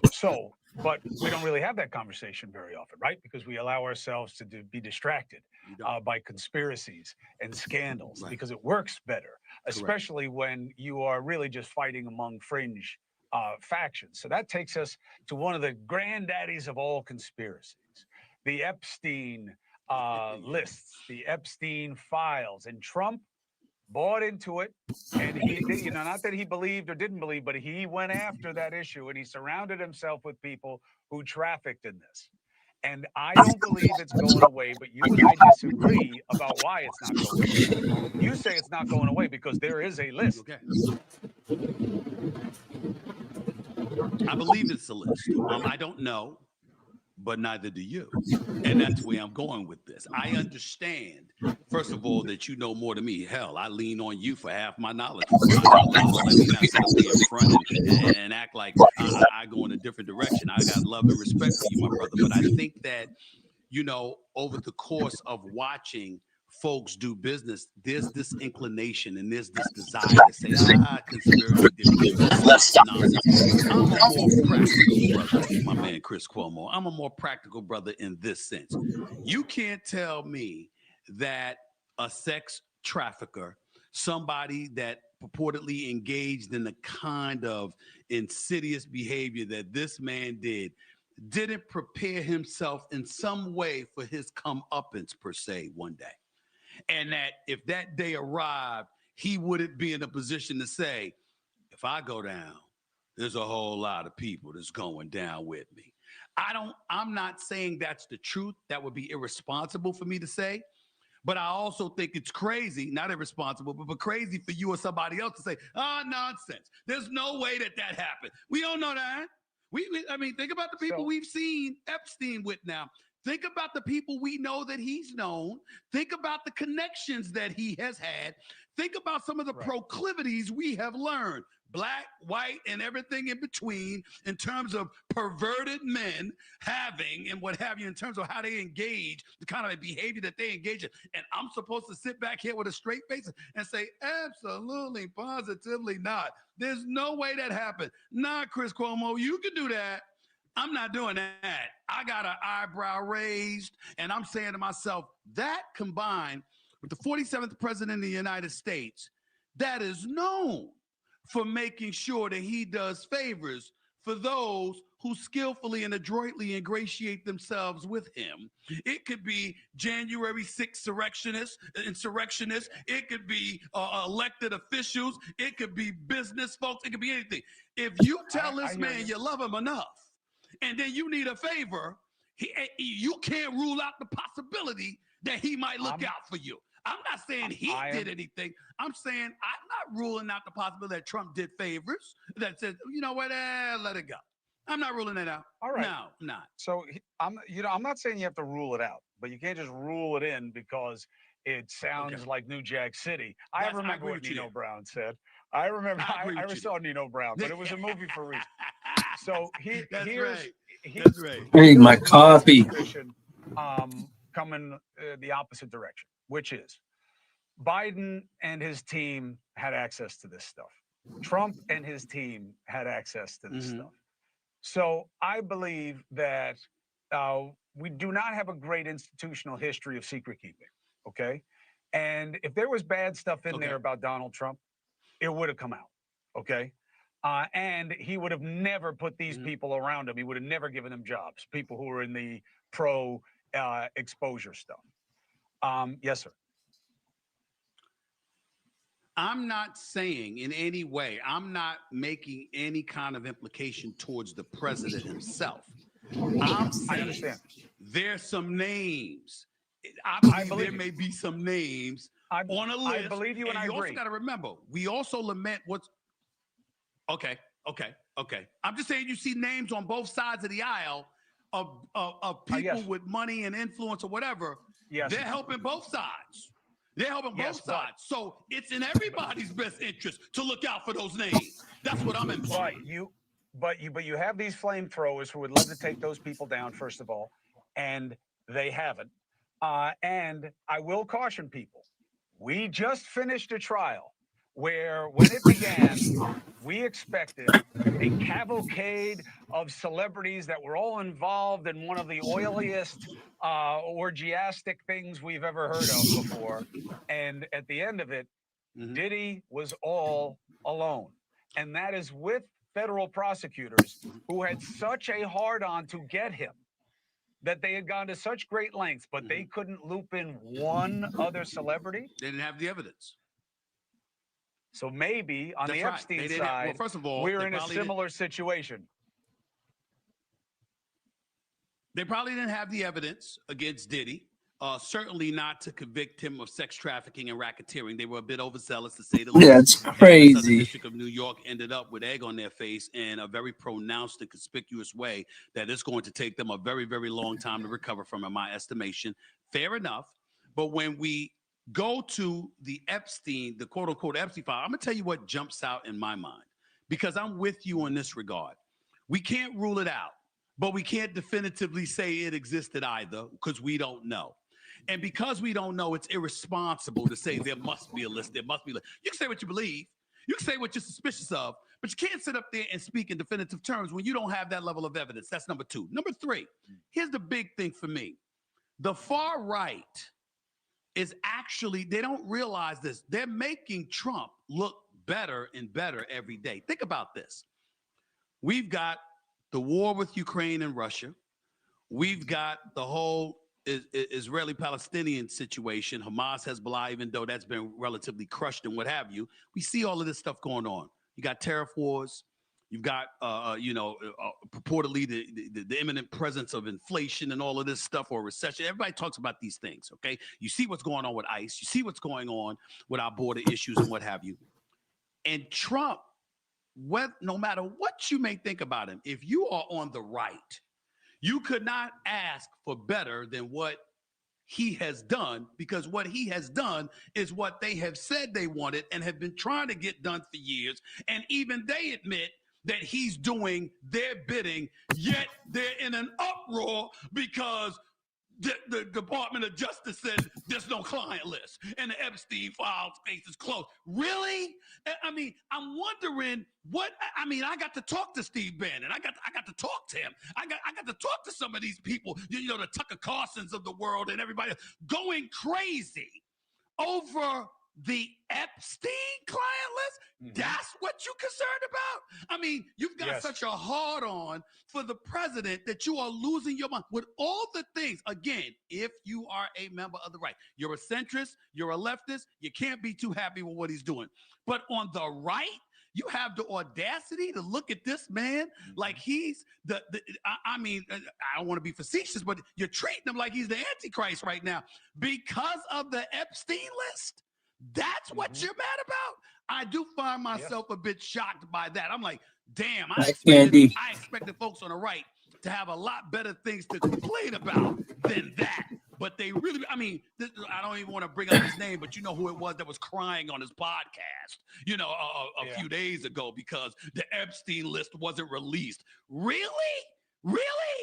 That's what Bongino, I respect the hell out of Bongino. I really, really do. Yeah. You know what I'm saying? I don't agree with everything he said, but I have profound respect for him and the service to our country being, doing the things that he has done. But that's what you're reportedly contemplating resigning. You're the deputy director of the FBI. Really? But you know because why? He's embarrassed. He wants to go, because he thought there was a list that he was saying he was I don't know that he ever thought that there was a list, but here is the answer, okay? This is the answer. See this? Okay. This is the answer, okay? They are upset about the Epstein list. They are obsessed with the Epstein list because it's how they get paid. It has generated gazillions of clicks. And they know that, and that's why they're trafficking in it. Okay. And if you look, there is a pattern I didn't know. The pod people. The pod people don't waste time on what doesn't pay the way mooks like I do on my show, where I talk about things that I know may not be that popular. That's not what these guys do. Exactly. And conspiracies get you paid. That's why they care. Well, let's take let's take a page as brothers from other mothers, respectfully. Let's take a page and just educate a bunch of folks. All just like all money ain't good money, all clicks ain't good clicks. There's a lot that Chris Cuomo and Stephen A. Smith and others could do to get more clicks. But you know what? Your pride, your integrity, what you stand on, what you stand for matters. Represent yourself, represent your name, your family, whomever, who your employer, etc. It all comes with it. And so if that's the answer, and I didn't think about that, Chris, to be quite honest with you, but if that's the answer, it's pretty damn sad. It's pretty damn sad that that's what it has come to, because I'm just looking at if you're a Republican, if you're the GOP, I mean, the big, beautiful bill was just passed, even though the deficit is going to escalate from 3.3 trillion over 5 trillion, assuming you believe the Congressional Budget Office and all of this other stuff. I mean, with all of these things that's going on, with the 2017 tax cuts reserved, with so much stuff that's going on that the left didn't want to happen, that you on the right said you wanted to happen, with the borders being closed, supposedly that being handled, with migrants being escorted out of this country in droves, according to you, and what you wanted, you're in an uproar off the Epstein list. That's all you've got. It's really, really surprising that this matters. Of course, I think there's a list, but I don't know. I suspect, but I have no knowledge, nor do I care. It's Friday night. I'm getting ready to go out and enjoy myself. I'm getting ready to have a nice weekend. I can give a damn about the Epstein client list. It has no effect on me whatsoever. I have a life. I don't understand for the life of me why this matters so much to these. I'm talking about people losing it. They're crying on camera. They're talking about resignations. They're pissed off about everything. I'm like, really? With all the stuff going on in this country, with all the power that you possess because of the cachet and the influence you have because of your connection to this administration, that's why you upset at Trump. I didn't blame Trump one bit for looking at them and saying, really? That really? How come I like Now, maybe he had a different reason for saying it. I'm trying to be evasive or whatever. I don't know. But I do know this. in the grand scheme of things, it ain't gonna affect the lives Reminds me of like over 200 to 300 million the Cavs Americans. or something. I think we'll be just fine without knowing whether or not there was really a client list. I think we'll be okay. It's unbelievable that this is a big deal to me. It really is. Well, and I'll tell you what, it ain't going away anytime soon. You know why? Chicka chinga chicka chicka ching. Everybody's accounts are going to pop the longer they stay mad at it. So we're nowhere near the end of the cycle. Stephen A. Smith, you have a beautiful weekend, and thank you for making your witness here with me. I appreciate you. You do the same. All right. Here we go. Let me get to the next one. This dude told me to turn my mic down. Okay, bro. Whatever. This guy looks like he's gonna have a weird ass opinion, man. Honestly. A full rebellion from the MAGA faithful, the most diehard, the people that spend all day online talking about Donald Trump. Some of the president's most strident supporters are furious at his Department of Justice after concluded there would be no further disclosures of Jeffrey Epstein-related documents, and that, basically, everyone should just drop it and move on. This comes after his Attorney General, Pam Bondi, basically spent months hyping some sort of big reveal from the Department of Justice. Epstein, of course, the disgraced New York financier who died in federal custody back in 2019 while facing child sex trafficking charges related to what prosecutors says was a years-long scheme to abuse young women. A new memo from the DOJ reiterates the department's position that Epstein was not murdered, noting, quote, after a thorough investigation, FBI investigators concluded that Jeffrey Epstein committed suicide in his cell. They even released nearly 11 hours of security camera footage from outside Epstein's cell that night of his death. Although that will likely do little to quell the ongoing conspiracies, especially considering the video is missing an entire minute. The DOJ attributes that to a long-standing glitch with the system. Despite all the Epstein didn't kill himself memes and the never-ending, increasingly Baroque conspiracies, the MAGA faithful are really mad about this part of the memo. Quoting it here. This systematic review revealed no incriminating client list. There was no credible evidence found that Epstein blackmailed prominent individuals as part of his actions. We did not uncover evidence that could predicate an investigation against uncharged third parties. Now, that claim that there was no shadowy client list, ostensibly containing evidence that Epstein was secretly blackmailing political and financial and Hollywood elites, certainly seemed to contradict what Trump's own attorney general said on television back in February. One of the things that you alluded to, and this is something Donald Trump has talked about, the DOJ may be releasing the list of Jeffrey Epstein's clients. Will that really happen? Yeah, it's sitting on my desk right now to review. That's been a directive by President Trump. I'm reviewing that. It's sitting on my desk right now to review. She did just say that, right? We just heard her correctly. Now her Department of Justice says no such list exists.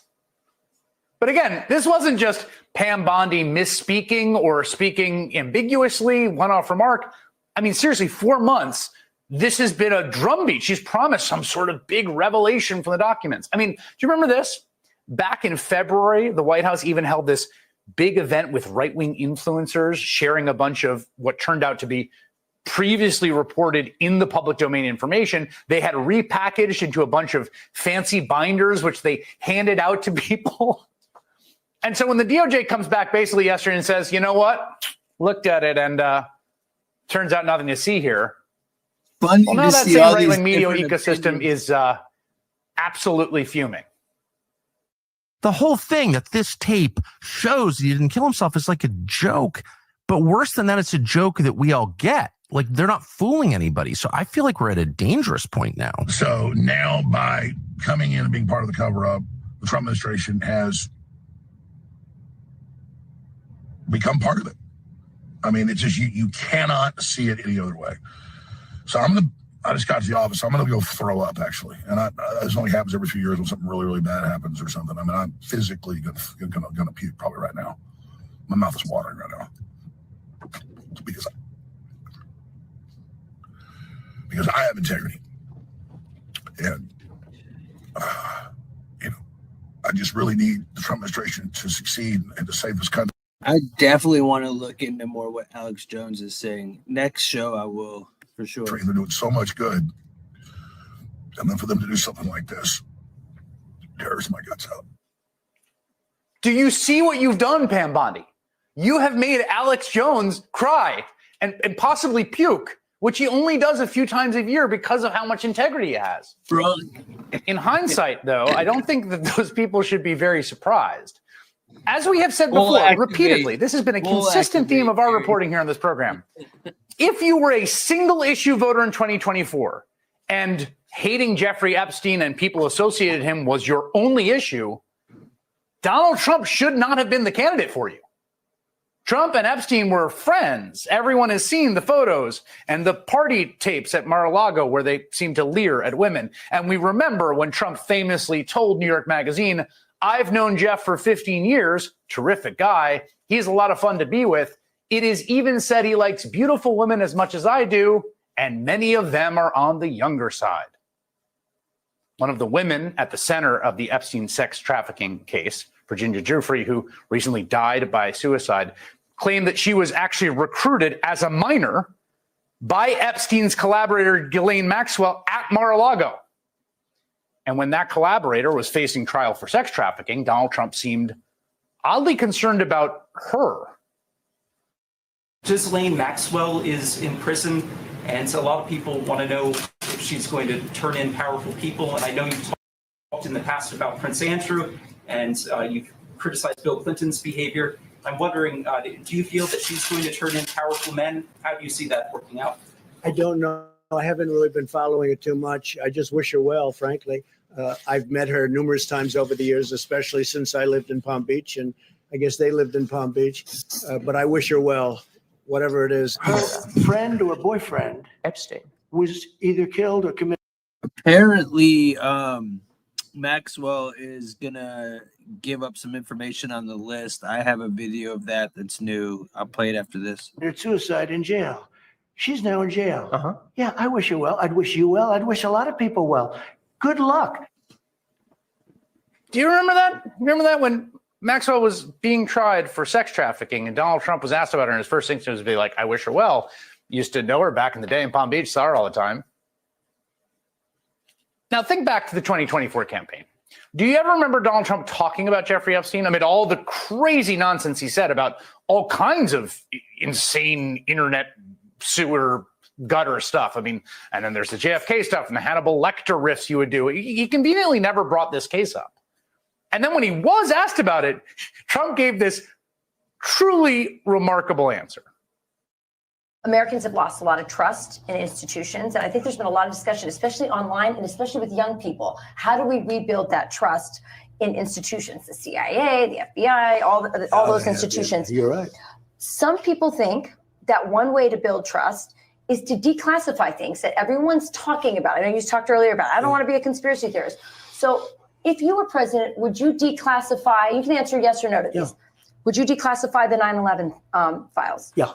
Would you declassify JFK files? Yeah. Would you? I did a lot of it. Would you declassify the Epstein files? Yeah, I would. All right. I guess I would. I think that less so because, you don't know. You don't want to affect people's lives if it's phony stuff in there because there's a lot of phony stuff with that whole world. But I think I would, or at least. Do you think that would restore trust? Help restore trust? Yeah, I don't know about Epstein so much as I do the others. Certainly about the way he died. It would be interesting to find out what happened there because that was a weird situation and the cameras didn't happen to be working, et cetera, et cetera. Epstein, I don't know so much. I mean, this became a huge obsession of the kind of online MAGA right. I mean, really, listen to how then podcaster Dan Bongino spoke about this earlier this year before joining the Trump DOJ. This isn't about Epstein or 9/11 or JFK or RFK. It is, but it isn't. It's about a bigger thing. If you're lying about that, you're lying about everything. Who's on the Epstein tapes, folks? Who's on those tapes? Who's in those black books? Why have they been hiding it? Good question, Dan Bongino. That was back in February. And here is Dan Bongino just 2 months later, now installed as Trump's second in command at the FBI. You know a suicide when you see one, and that's what that was. He killed himself. You want me to? I've seen the whole file. He killed himself. Kind of a different vibe. This idea that Donald Trump, of all people, was going to be the one to crack the Epstein case wide open was always a ludicrous notion, a weird bit of projection. And it seems like MAGA world has finally figured that out. And despite all the furor from his base, and it's sizable today, Trump is desperate to talk about anything else. Your memo and release yesterday on Jeffrey Epstein, it left some lingering mysteries. Can you say why there was a minute missing from the jailhouse tape? Yeah, sure. If I Could I just interrupt for 1 second?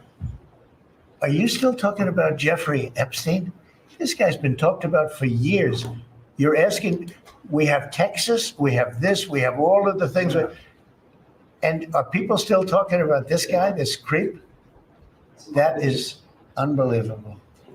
Do you want to waste the time and you feel like answering? I don't mind answering. I mean, I can't believe you're asking a question on Epstein at a time like this where we're having some of the greatest success and also tragedy with what happened in Texas. It just seems like a desecration.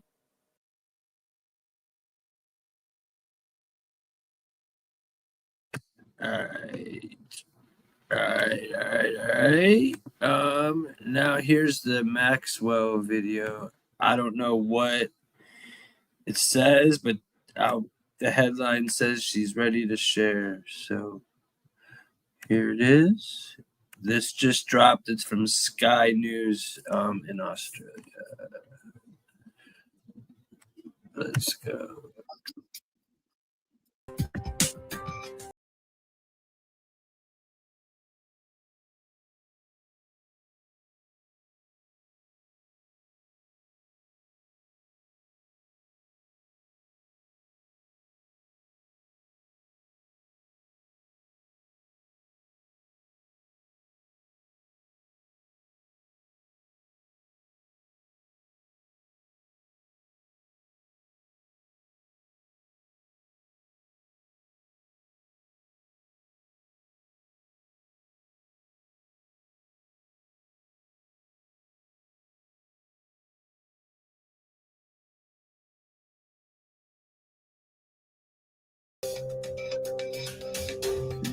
This isn't it. I'm sorry, guys.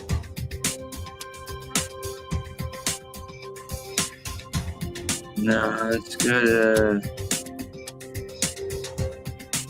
Let's go to this one. All right, this is horrible. I don't like that. Sorry, guys. I was just trying to show you all something different. I don't like those kind of videos at all.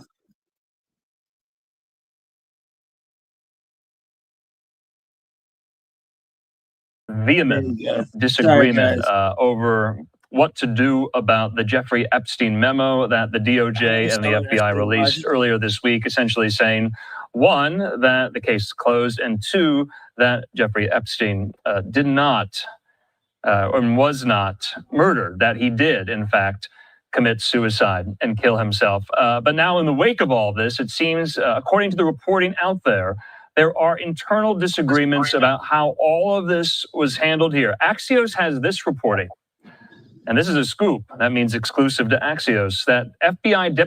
I want to interject what y'all are saying in the chat. Exactly. Why, if Trump was on the list, then why didn't Biden and Kamala and all of them release it?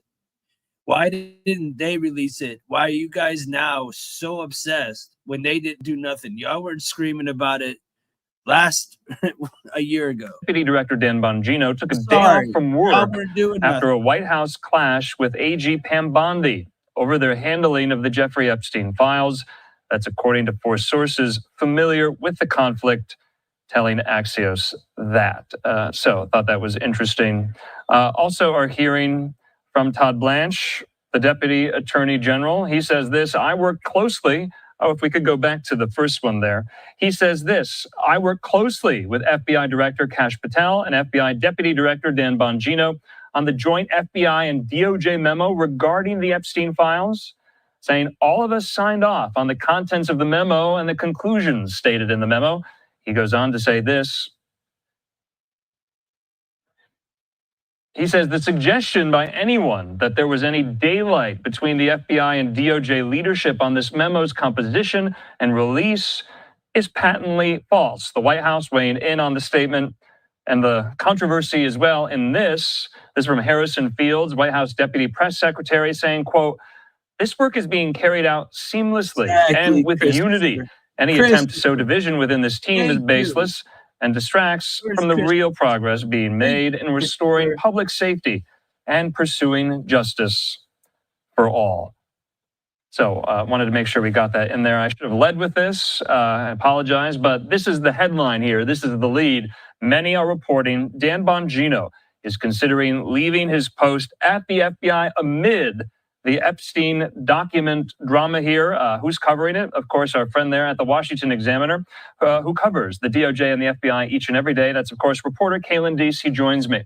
Kaylin, good to see you here. Boy, what a Friday.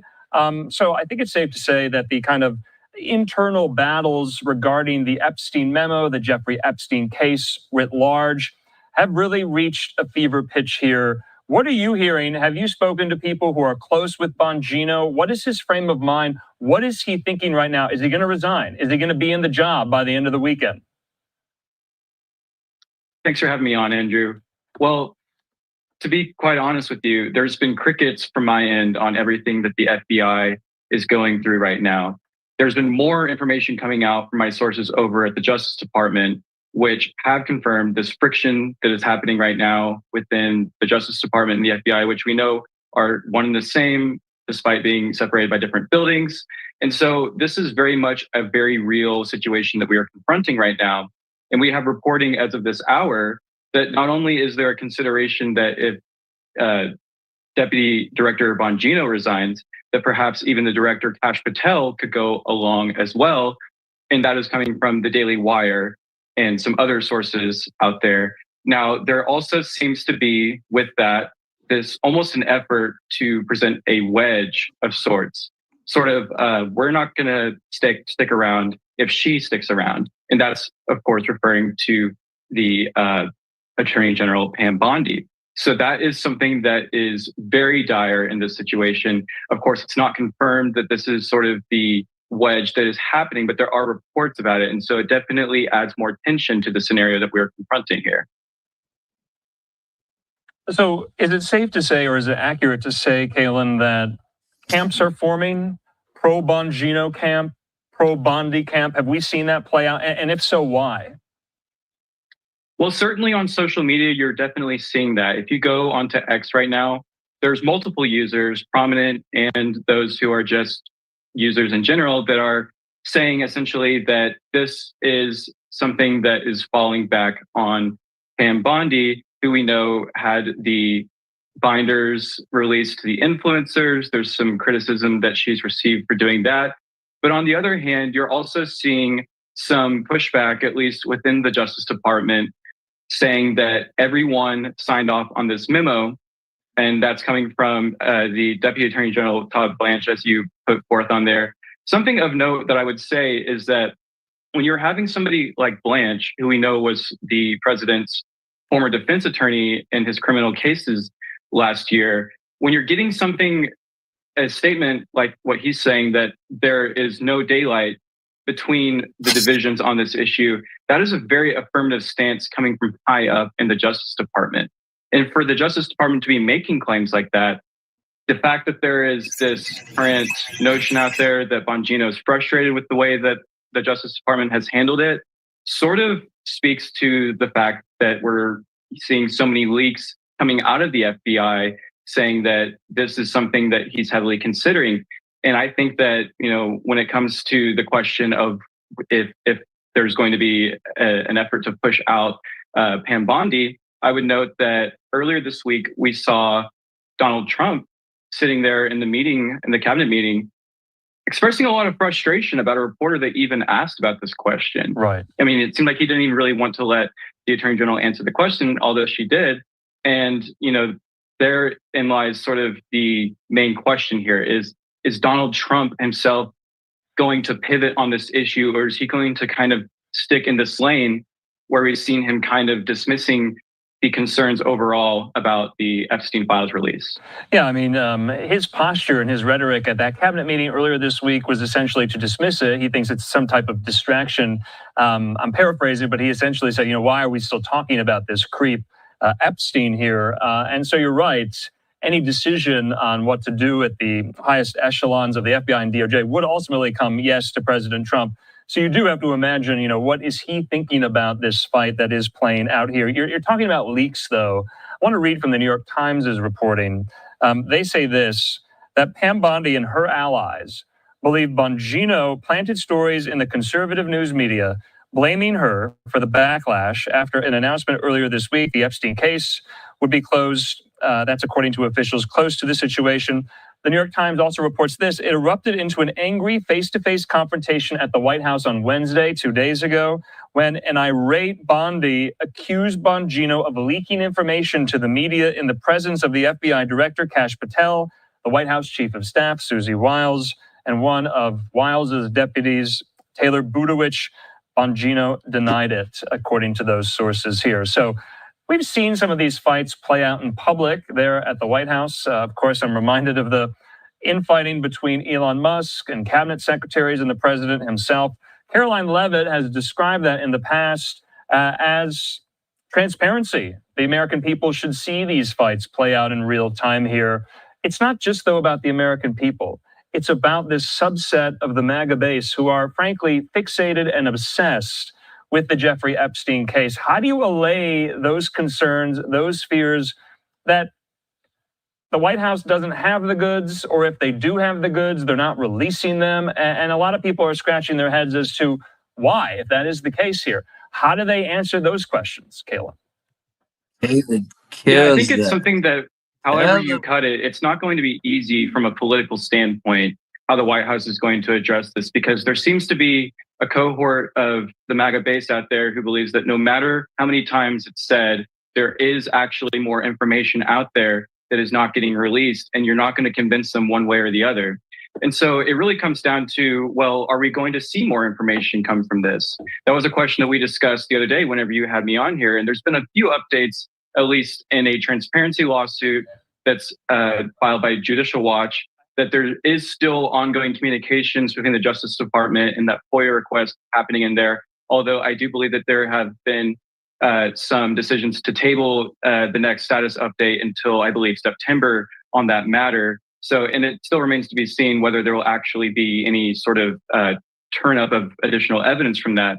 Now, I will say that the Washington Examiner did some reporting earlier today on some claims that have been going around from someone who is prominent in the Epstein story as far as we've seen it over the years. And that's from Harvard Law Professor Emeritus Alan Dershowitz, who made the rounds yesterday in some shows talking about how he believes that there is information out there that is not being put forth to the public that needs to be released. Now, we followed up with Alan Dershowitz and asked him what he means by this. What is he referring to? And he clarified that there are these cases in New York, both the criminal case of Epstein that had a grand jury that included sealed information, as well as the civil case brought by the deceased Virginia Giuffre, who died earlier this year by a suicide, according to her family, and against Ghislaine Maxwell, the associate of Jeffrey Epstein, who is also serving a 20-year sentence behind bars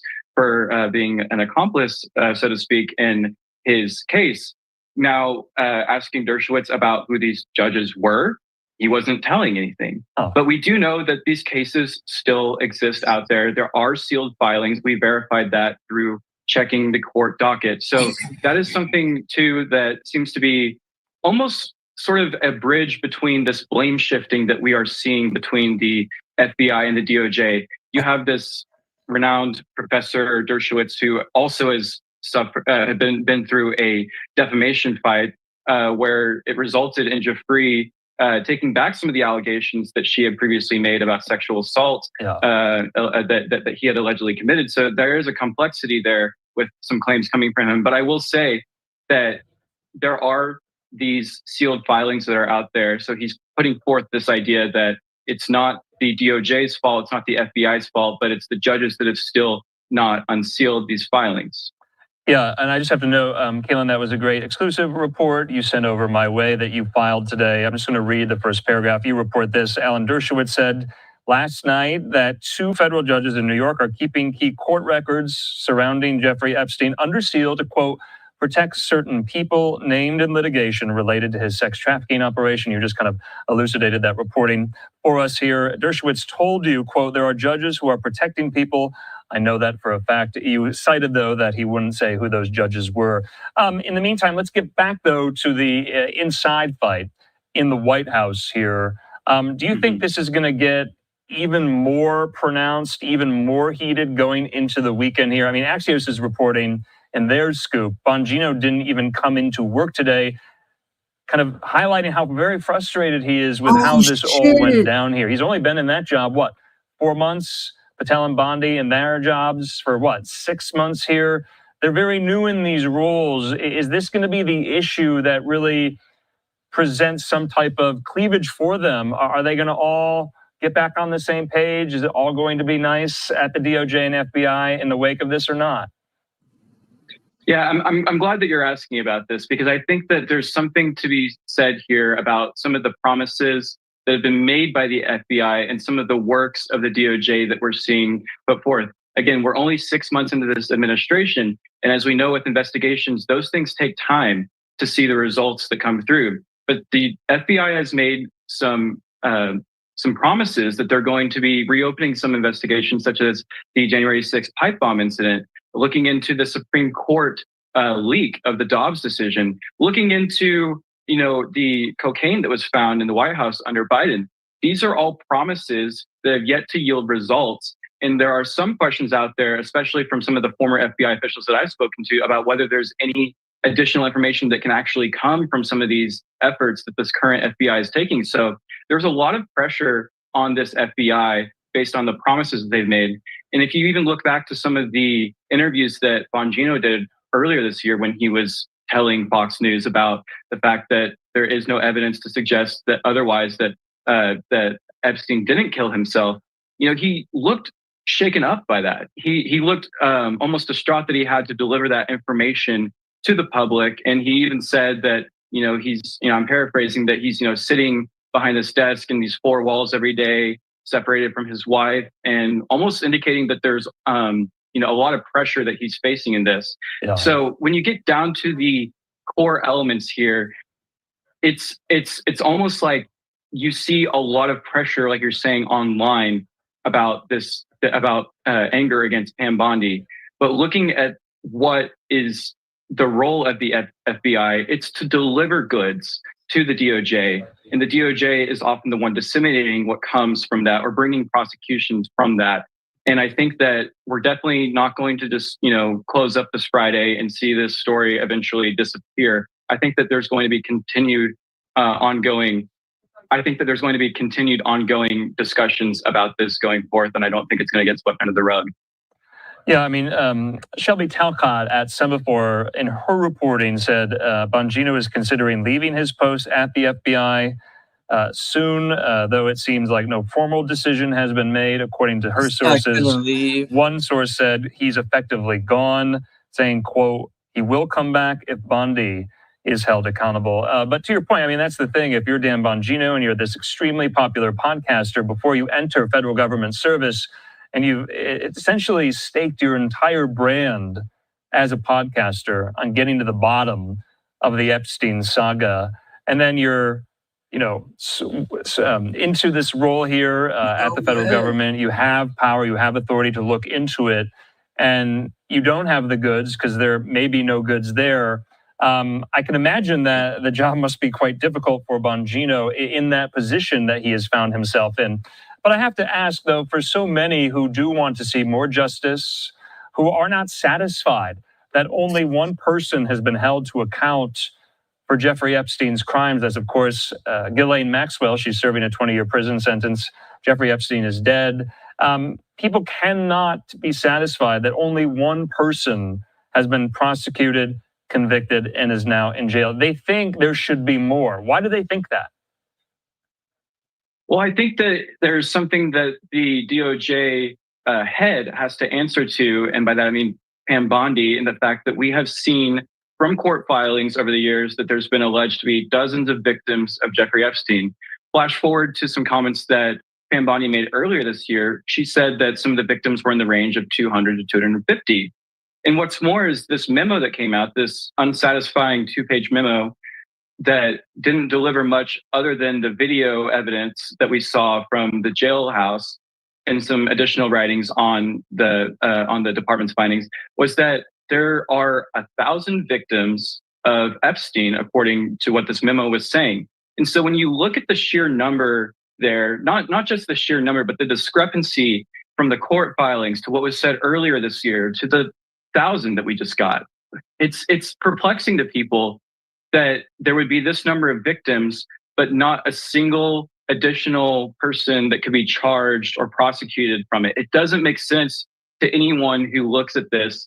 And it's going to be something that people will not probably be able to rest, because it just defies logic to so many people looking at this situation. So there's a lot of common agreement among online users, people in the public, about discrepancies like this. And so I think that there is going to be continued questions of main justice, and I think that those questions should be asked. All right. Caitlin Deese with the Washington Examiner. Great reporting as always. Caitlin, have a good weekend. Thanks so much. You too. Thanks.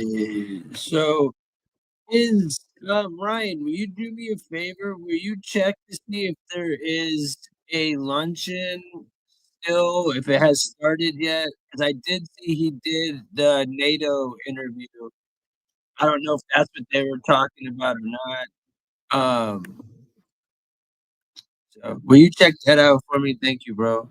Or will somebody in the chat? Supporters over the administration's handling of the Jeffrey Epstein case. NBC News White House correspondent Yamiche Alcindor has the latest. Growing fallout over the Trump administration effectively closing the case of convicted sex offender Jeffrey Epstein, as many of the president's supporters demand more information. How many of you are satisfied? You can clap. Satisfied with the results of the Epstein investigation? Clap. In Florida, Epstein, a frequent topic at a summit hosted by the conservative group Turning Point USA. The reason why we wanted Trump to be president is because he's supposed to get rid of the corruption, drain the swamp, not to protect people that are in Jeffrey Epstein's files. The uproar comes after Attorney General Pam Bondi, the DOJ, and FBI issued an unsigned memo that said there is no additional evidence to reveal in the Epstein case. That enraged many in the MAGA base who are accusing Bondi and the Trump administration of a cover-up. In a sign of where things stand, Bondi joining President Trump at the FIFA Club World Cup final. That after the president posted online saying, Attorney General Pam Bondi is doing a fantastic job. Let's not waste time and energy on Jeffrey Epstein. But that hasn't quieted the fervor or the questions. A source who has spoken to Deputy FBI Director Dan Bongino tells NBC News that Bongino is threatening to quit and torch Pam unless she's fired. Do you have confidence in Attorney General Pam Bondi? I do. America is safer with Pam Bondi as Attorney General. Still, Elon Musk, once a close Trump ally and now a frequent critic, posting that the president should just release the files as promised. NBC's Yamiche Alcindor with that report. So joining us now, Glenn Thrush, who reports on the Justice Department for the New York Times, also the host of Pablo Torre Finds Out on Meadowlark Media, MSNBC contributor Pablo Torre, and CEO of the Messina Group, Jim Messina. He served as White House Deputy Chief of Staff to President Obama and ran his 2012 re-election campaign. So, Glenn, your latest piece for the New York Times that you co-authored focuses on the controversy surrounding the Trump administration regarding its handling of the Epstein case files. Quote, the blowback over the Epstein case has raged unabated for nearly a week since the Justice Department and FBI released a memo closing the probe and affirming previous findings that Mr. Epstein's death had been a suicide.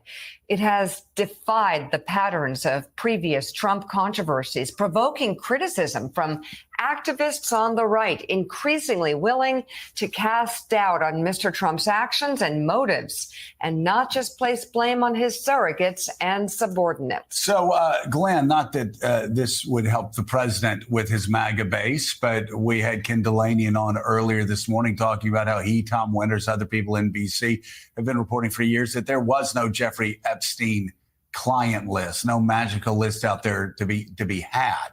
The FBI and the Justice Department came to the conclusion. I guess the question is, why did we see Dan Bongino and we initially heard Kash Patel being so upset about what Pam Bondi had said, when in fact everybody seemed to be shoulder to shoulder on that memo with the same conclusions? Well, it's hard to be shoulder to shoulder when your hide is on the line. And what happened was Bongino and Patel, who remember, accumulated significant podcast audiences by promoting conspiracy theories. They made a profit on it. They increased their political capital that got them these jobs in the first place, started to realize that the blowback from the MAGA base was going to hurt their individual standing. And look, this has always been sort of a Mad Max administration. It's every person for themselves. This is a very unforgiving environment. And the original sin here came back in February when Bondi, for reasons that are still, frankly, inexplicable, decided to crash this meeting of MAGA influencers in the Roosevelt Room and personally hand out these white binders that were labeled the Epstein Files Phase 1 that really contained very, very little. What then happened over the next couple of weeks, and myself and my colleagues reported on this, was Patel on his end at the FBI deployed dozens and dozens, perhaps hundreds of agents to pour through previously reviewed material at this facility in Winchester, Virginia. And Bondi, quite extraordinarily, diverted at least a dozen members of DOJ's National Security Division, who are responsible for looking at terrorism, foreign interference in business and elections, to go through stuff that had been the subject of at least 2 Justice Department investigations that had no national security implications on a man who had been dead for more than a half decade. So, Glenn, a great point there, underscoring some of the personal motivations here by Kash Patel, Dan Bongino, and others. This is a firestorm, though, that doesn't seem like it's fading anytime soon, despite, in fact, President Trump's social media post, I think, only added to it over the weekend, contrary to his intent. So when you talk to people in the Justice Department, is there more of a there? Like, we're all going to watch, like, is Dan Bongino going to show up for work today? Like, where does this go from here? Because it seems like efforts to turn the page just simply aren't going to be successful. This is a rare moment of MAGA rebellion. Well, yeah, and it's creating enormous pressures inside. I am told that Bondi, I think this breakup between Bondi and Bongino is pretty much irreconcilable.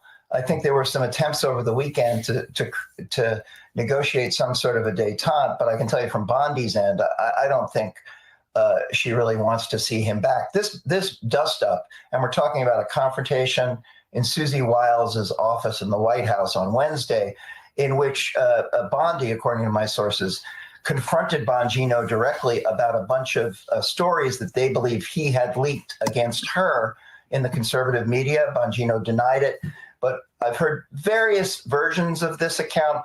But really from then on, Bongino stops showing up to work. And I think more interestingly, Kash Patel basically goes underground for a couple of days. And there was significant anxiety, I think, among Bondi allies, what Patel was going to do. Now that fever sort of broke on Saturday when Patel said he was staying. If Bongino leaves, it wasn't going to be a twofer. But there was a very curious sort of court spectacle yesterday at this soccer match. I am told from sources that the expectation, at least at some point last week, was that Patel would show up to the FIFA event in Bondi's presence. He was not there. And there was this very conspicuous, you showed this photograph earlier, this very conspicuous thumbs up visually, as if you hadn't gotten it from Trump's very long Truth Social post, of a thumbs up while Bondi and her husband are gazing adoringly up at him at the event. You really can't make this stuff up. So the question here is, how does this resolve? Not necessarily with Bongino. I think he will either leave or they will figure out some sort of an exit strategy. But it is the Kash Patel, Pam Bondi space that I think is probably worth looking at. And Kash Patel, of course, tweeted over the weekend that he was staying around and he was in support of the president. Well, conservative writer David French has a new opinion piece in the New York Times entitled "MAGA is Tearing Itself Apart Over Jeffrey Epstein." And he writes in part, quote, "The Epstein story mattered so much in MAGA circles because it was a key element in their indictment of America's so-called ruling class. Trump's appeal to the Republican base isn't just rooted in his supporters' extraordinary affection for the man. It's also rooted in their almost indescribably dark view of the American government. Why are they so keen to burn it all down? Well, if you believe your government is populated by people so depraved that they'd participate in and cover up the systematic sexual abuse of children, then you wouldn't just want them out of office. You'd want them prosecuted, imprisoned, and maybe even executed. And you'd want all the power you'd need to make that happen." And I guess they felt they had that in Donald Trump. Yeah, I guess so. Jim, I don't want to dig too deep here, but let's dig deep on why this matters so much to the MAGA base. Donald Trump, and we've all been saying this for years, Donald Trump has been sort of the vessel for millions and millions of Americans' distrust for what the federal government's done, what it hasn't done, what it said, what it hasn't said, the things that it's kept secret. I remember watching Ken Burns' documentary, and about halfway through, looking at all the working class guys who had been lied to by the Johnson administration and the Nixon administration, who were saying we can't win this war. And yet an entire generation scarred by Vietnam. Then you follow up with Watergate. Then you we can keep going through all the things that have happened. And there's just this cynicism about the federal government telling last week we had Mark Caputo on talking about how the CIA had been lying for 62 years about a guy who had for the CIA who had been dealing with Lee Harvey Oswald. So put this in a larger context, first of all, that this is not just about Jeffrey Epstein and it's not just about Donald Trump, but how Donald Trump is really a reaction to 50 years of distrust from the American people, and that why this Epstein case may be cutting so hard into this base. Yeah, Joe, you're exactly right. This is something I'm really watching closely. And the reason, to your point, since Donald Trump came onto the political scene 10 years ago, he's been Teflon. He's been unable to kind of be messed with or pushed off of his base. His base adores him. And the reason they adore him is because he is the vessel for their hopes and dreams about getting the government back in control. When I ran President Obama's campaign, very early, he said to me, "Jim, the one thing you can't do is damage my brand. It is my political currency." And this is something that is beginning to damage Donald Trump's brand with his own base. Joe, if you lose your base, what else do you have? And this is why this is such a big moment for him. And it's why it's the first time you've really seen the MAGA base begin to split so early and so kind of publicly. And you have real leaders of this base, like Laura Loomer, talking about a special counsel. When I worked in the White House, you said special counsel and everyone ran out out the door. You absolutely did not want that. And it begins to have people pitting against each other. Donald Trump sending out a Truth Social saying, everyone look over here. This isn't a big deal. You can't start a fire and then pretend you can put it out very easily. You can't have a decade of conspiracy theories about Jeffrey Epstein and not think your base isn't going to say, wait a minute, what have we been talking about for the last decade? And so I think this is one of those stories, one of those things that can do real damage to a politician, no matter who it is, but especially Donald Trump.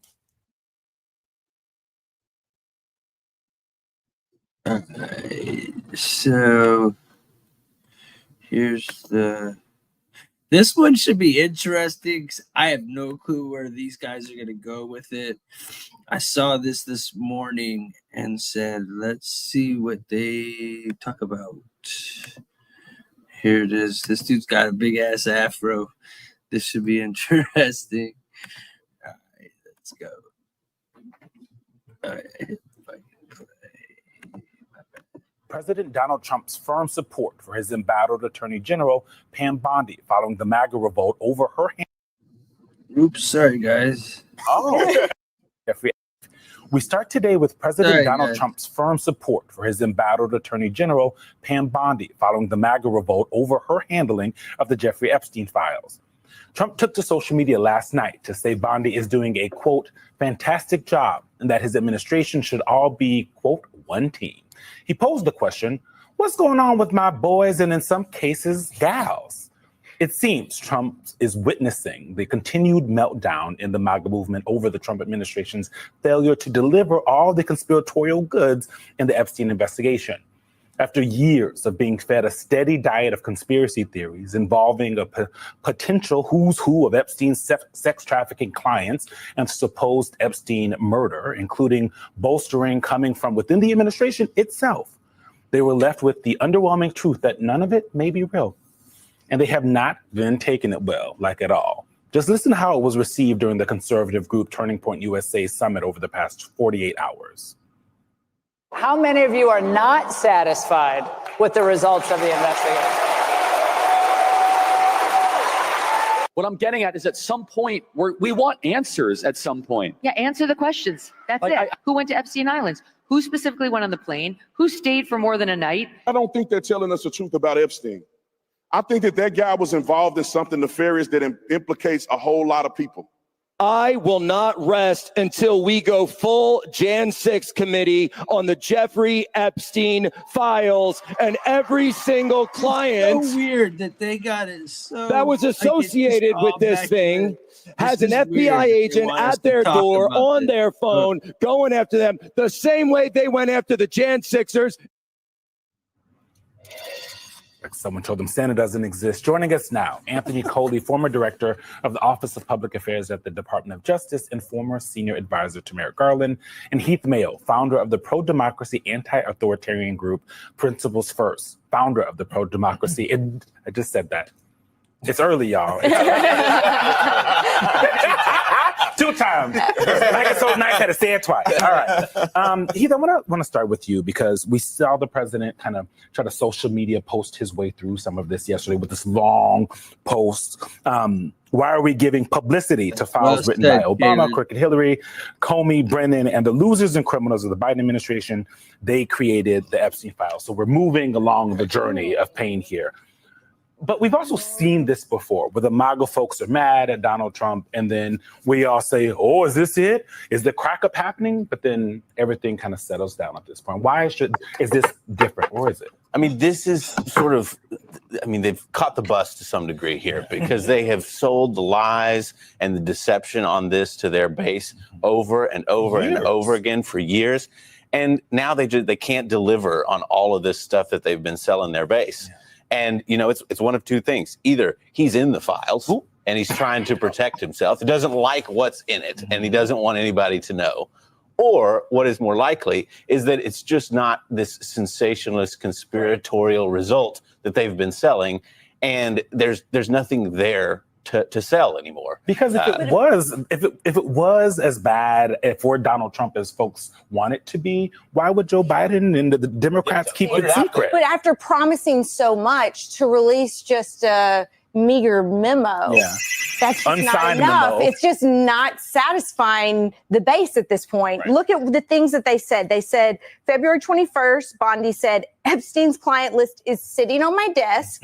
Then July 7th, the DOJ memo, the client list doesn't exist. And in that memo, though, it did say there were over 1,000 victims, which means that declassifying everything would be really complicated. You are the perfect person. You used to be the head of public affairs at the Department of Justice. Anthony, so you were dealing constantly with the balance between declassification and educating the public and what needed to stay behind closed doors. And can you explain the process of what it would mean to give more transparency? Well, let me start with how we got here. Yes. Oh, what a tangled web we weave. First we practice to deceive. Right? You remember those words? Like, that's how we got here in many ways. So, like, step back. The facts. Jeffrey Epstein was charged on Donald Trump's watch. He was arrested. He was jailed. He died on Donald Trump's watch. And on the very first day, the day of Epstein's suicide, Donald Trump was on social media promoting conspiracy theories, right? And then he gets out of office, and instead of letting the Inspector General of the Justice Department and other folks do its job without interference, they are out here spouting these conspiracy theories. And now he gets back into office, and you're right, it is the proverbial dog that caught the bus. The MAGA base isn't buying it. And the only way that they are going to quiet this down, and even then it may not help, is release the files, and they have to do so in a way that protects the names of the victims. Identities, because there's so many details in there. And is that going to be next to impossible to do, to give some level of transparency where the base is placated and the public is also, because there is so much curiosity wondering what is being hidden, because there just is a lot of smoke and mirrors. Yes, it's a high standard, but listen, they should have thought about that before they made these promises, right? And so, right, am I wrong? Like, you can't go out, let the process take place, right, without political interference, without trying to manufacture things to advance your notion of some deep state or whatever. And so, you know, they caught the bus, trying to placate the base. Right. People be mad. Watch what happened when Steve Bannon talked to somebody about their feelings about what's happening with the Epstein situation.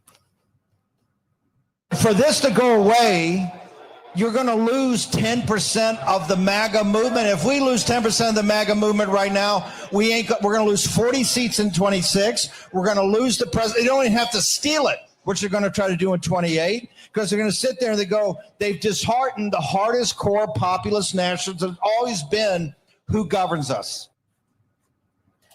Okay, so that wasn't it. This is it. What I wanted to play. Although Steve Bannon's analysis, I think, is probably right. I do. I think. But this is hold on. But this is element 5. Okay. Do you believe that DOJ and FBI right now, with the guys who we're all close to, Pam Bondi, Dan Bongino, Kash Patel, do you think they have any credibility left to pursue this? No, and I'll tell you exactly why, Steve. Because in 2016, we trusted the plan with Trump. But now Trump has become the deep state. The exact thing we voted him in. Why do you say he's become the deep state? What is more deep state than covering up for pedophiles? Why would you go to that island? Why? Tell me, why would you go to that island? Why would you go on the plane? I mean, he has become the deep state. They caught the card. Folks are mad. The car is burning. And the other element of this, and you hear it there in Steve Bannon's remarks, is the only reason that some of these folks are in these positions, crazy-eyed Kash Patel at the head of the FBI, four-shirt Steve Bannon. I mean, these guys they should not be in these roles. Right. Dan Bongino, the only reason that they are there is because they were the lead spokespeople for this nonsense on their podcasts every day, whatever crazy place that they were spouting these theories. And you see the result there. People are so bought into this.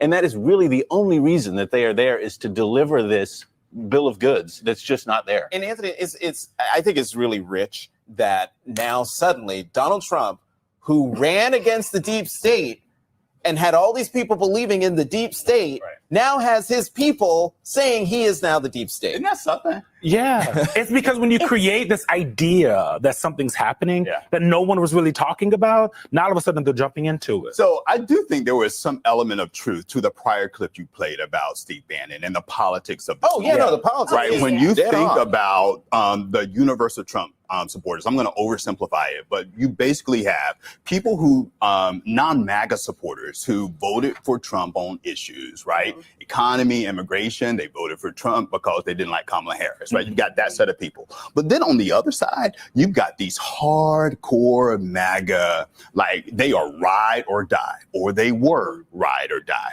right? They believe everything Trump says about Obama and birtherism. They believe the big lie. On this one is different because Trump himself was implicated, right? This all happened on his watch. And so Bannon if the MAGA stays home in these midterms, if MAGA, doesn't do what MAGA does, it really could be a threat to Trumpism. I mean, at the end, yes. It's a perfect MAGA hurricane. But at the same time, we've seen this before, like over and over and over again, where something pissed off the MAGA base and then Trump is able to wriggle his way out of it. He's very good at convincing them that the sky is pink. Right. So here's what could happen, right? So like if you were in a normal administration, right, somebody has to take the fall. Right. Before you get to the big person. And so before whether or not Trump will end up surviving this, and he will, but I don't know that Bongino will or Pam Bondi will. Somebody's head is going to have to roll. Well, they haven't satisfied. So. They haven't satisfied what the base needs. They want something. They've got to throw out some raw meat. And there's, for right now, nothing that they can throw the base. And so are they just going to get completely caught up? Because it is a perfect storm in that, look at Pizzagate. From Pizzagate until here, there's a through line of obsession with pedophilia, getting other people, getting Democrats who are pedophiles. So they say this is the big conspiratorial lie. But look, now they can't. They have nothing to give. And there's something, it says something about the party that Donald Trump has created and the politics of that party, that of all the lies that this guy has told his supporters, that he was going to lower consumer prices, but then he raised tariffs, that he was going to take us out of conflicts in the Middle East, but then he's entering us into them. All of these lies. This one, this one is the one that is causing the problems. I don't know what the American people are going to think about this. Can we put up element 2 again? Because this is what Elise was talking about, the shifting stances. February 21st, Bondi says the client list is on her desk. 17th, the DOJ memo says they ain't no client list. But check out July 12th, which was yesterday. Yep. Trump. There are Epstein files, but they were written by Obama, Clinton, and Biden. This, to me, is the biggest tell. Why is Trump injecting himself in this and hurling and going to his tried and true distraction method, which is saying it's Obama's fault, it's Biden's fault, it's Clinton's fault, it's everyone else's fault but mine, which makes me think, and I would love to hear from Anthony, because you've got that look on your face. Why shouldn't I think, and why should the American people think that there is a there, given what the president just said? Wrote. Yeah. So listen, the fact that he's throwing out these names of Clinton and Obama, it is the classic tale. The fact of the matter is that when you look at the investigation of this, it was done, comprehensive investigation by the nonpartisan DOJ Inspector General, Michael Horowitz. Now, what's so interesting about Michael Horowitz, and Heath, you know this, is that you remember maybe 4 months ago, there was this mass firing of inspectors general across the country. Yeah. Donald Trump kept Michael Horowitz.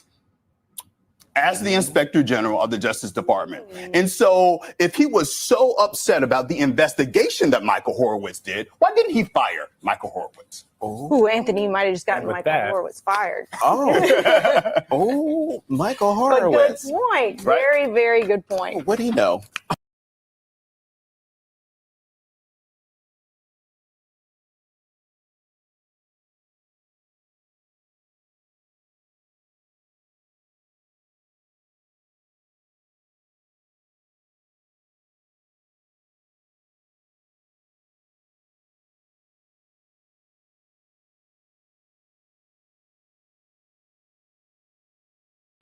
From his supporters over the administration's Didn't handling realize my mic of the was Jeffrey muted. Epstein case. NBC News White House correspondent Yamiche Alcindor has the latest. Growing fallout over the Trump administration effectively closing the case of convicted Trying to sex show offender every Jeffrey Epstein, angle as I many of the can, bro. president's supporters demand more information. How many of you are satisfied? You can clap. Satisfied with the results of the Epstein investigation? Clap. In Florida, Epstein, a frequent topic at a summit hosted by the conservative group Turning Point USA. The reason why we wanted Trump to be president is because he's supposed to get rid of the corruption, drain the swamp, not to protect people that are in Jeffrey Epstein's files. The uproar comes after Attorney General Pam Bondi, the DOJ and FBI issued an unsigned memo that said there is no additional evidence to reveal in the Epstein case. That enraged many in the MAGA base who are accusing Bondi and the Trump administration of a cover-up. In a sign of where things stand, Bondi joining President Trump at the FIFA Club World Cup final. That after the president posted online saying, Attorney General Pam Bondi is doing a fantastic job. Let's not waste time and energy on Jeffrey Epstein. But that hasn't quieted the fervor or the questions. A source who has spoken to Deputy FBI Director Dan Bongino tells NBC News that Bongino is threatening to quit and torch Pam unless she's fired. Do you have confidence in Attorney General Pam Bondi? I do. America is safer with Pam Bondi as Attorney General. Still, Elon Musk, once a close Trump ally and now a frequent critic, posting that the president should just release the files as promised. NBC's Yamiche Alcindor with that report. So joining us now, Glenn Thrush, who reports on the Justice Department for the New York Times, also the host of Pablo Torre Finds Out on Meadowlark Media, MSNBC contributor Pablo Torre, and CEO of the Messina Group, Jim Messina. He served as White House Deputy Chief of Staff to President Obama and ran his 2012 re-election campaign.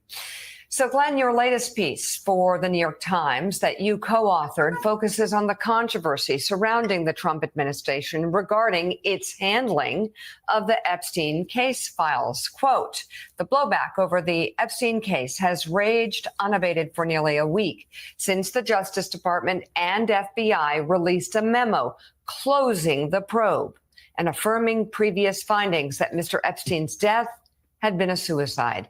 It has defied the patterns of previous Trump controversies, provoking criticism from activists on the right, increasingly willing to cast doubt on Mr. Trump's actions and motives, and not just place blame on his surrogates and subordinates. So, Glenn, not that this would help the president with his MAGA base, but we had Ken Delaney on earlier this morning talking about how he, Tom Winters, other people in BC have been reporting for years that there was no Jeffrey Epstein client list, no magical list out there to be had. The FBI and the Justice Department came to the conclusion. I guess the question is, why did we see Dan Bongino and we initially heard Kash Patel being so upset about what Pam Bondi had said, when in fact everybody seemed to be shoulder to shoulder on that memo with the same conclusions? Well, it's hard to be shoulder to shoulder when your hide is on the line. And what happened was Bongino and Patel, who remember accumulated significant podcast audiences by promoting conspiracy theories. They made a profit on it.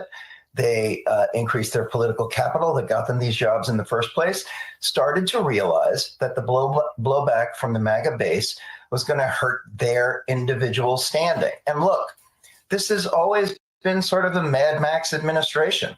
It's every person for themselves. This is a very unforgiving environment. And the original sin here came back in February when Bondi, for reasons that are still, frankly, inexplicable, decided to crash this meeting of MAGA influencers in the Roosevelt Room and personally hand out these white binders that were labeled the Epstein Files Phase 1 that really contained very, very little. What then happened over the next couple of weeks, and myself and my colleagues reported on this, was Patel on his end at the FBI deployed dozens and dozens, perhaps hundreds of agents to pour through previously reviewed material at this facility in Winchester, Virginia. And Bondi, quite extraordinarily, diverted at least a dozen members of DOJ's National Security Division, who are responsible for looking at terrorism, foreign interference in business and elections, to go through stuff that had been the subject of at least 2 Justice Department investigations that had no national security implications on a man who had been dead for more than a half decade. So, Glenn, a great point there, underscoring some of the personal motivations here by Kash Patel, Dan Bongino, and others. This is a firestorm, though, that doesn't seem like it's fading anytime soon, despite, in fact, President Trump's social media post, I think, only added to it over the weekend, contrary to his intent. So when you talk to people in the Justice Department, is there more of a there? Like, we're all going to watch, like, is Don Bongino going to show up for work today? Like, where does this go from here? Because it seems like efforts to turn the page just simply aren't going to be successful. This is a rare moment of MAGA rebellion. Well, yeah, and it's creating enormous pressures inside. I am told that Bondi, I think this breakup between Bondi and Bongino is pretty much irreconcilable. I think there were some attempts over the weekend to negotiate some sort of a détente, but I can tell you from Bondi's end, I don't think she really wants to see him back. This dust up, and we're talking about a confrontation in Susie Wiles's office in the White House on Wednesday, in which Bondi, according to my sources, confronted Bongino directly about a bunch of stories that they believe he had leaked against her in the conservative media. Bongino denied it, but I've heard various versions of this account. But really, from then on, Bongino stops showing up to work. And I think more interestingly, Kash Patel basically goes underground for a couple of days. And there was significant anxiety, I think, among Bondi allies, what Patel was going to do. Now, that fever sort of broke on Saturday when Patel said he was staying. If Bongino leaves, it wasn't going to be a twofer. But there was a very curious sort of court spectacle yesterday at this soccer match. I am told from sources that the expectation, at least at some point last week, was that Patel would show up to the FIFA event in Bondi's presence. He was not there. And there was this very conspicuous, you showed this photograph earlier, this very conspicuous thumbs up visually, as if you hadn't gotten it from Trump. I am going to interrupt this because Trump is speaking live right now. I want to go to that, and then I'll go back to this stuff if I need to. Right here.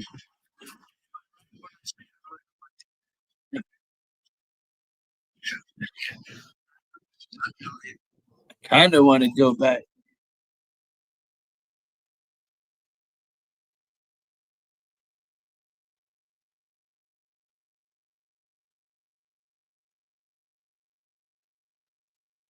Oh shoot! I didn't put it up. For being here. I want to thank Commerce Secretary Howard Lutnick. Hold on. You are doing.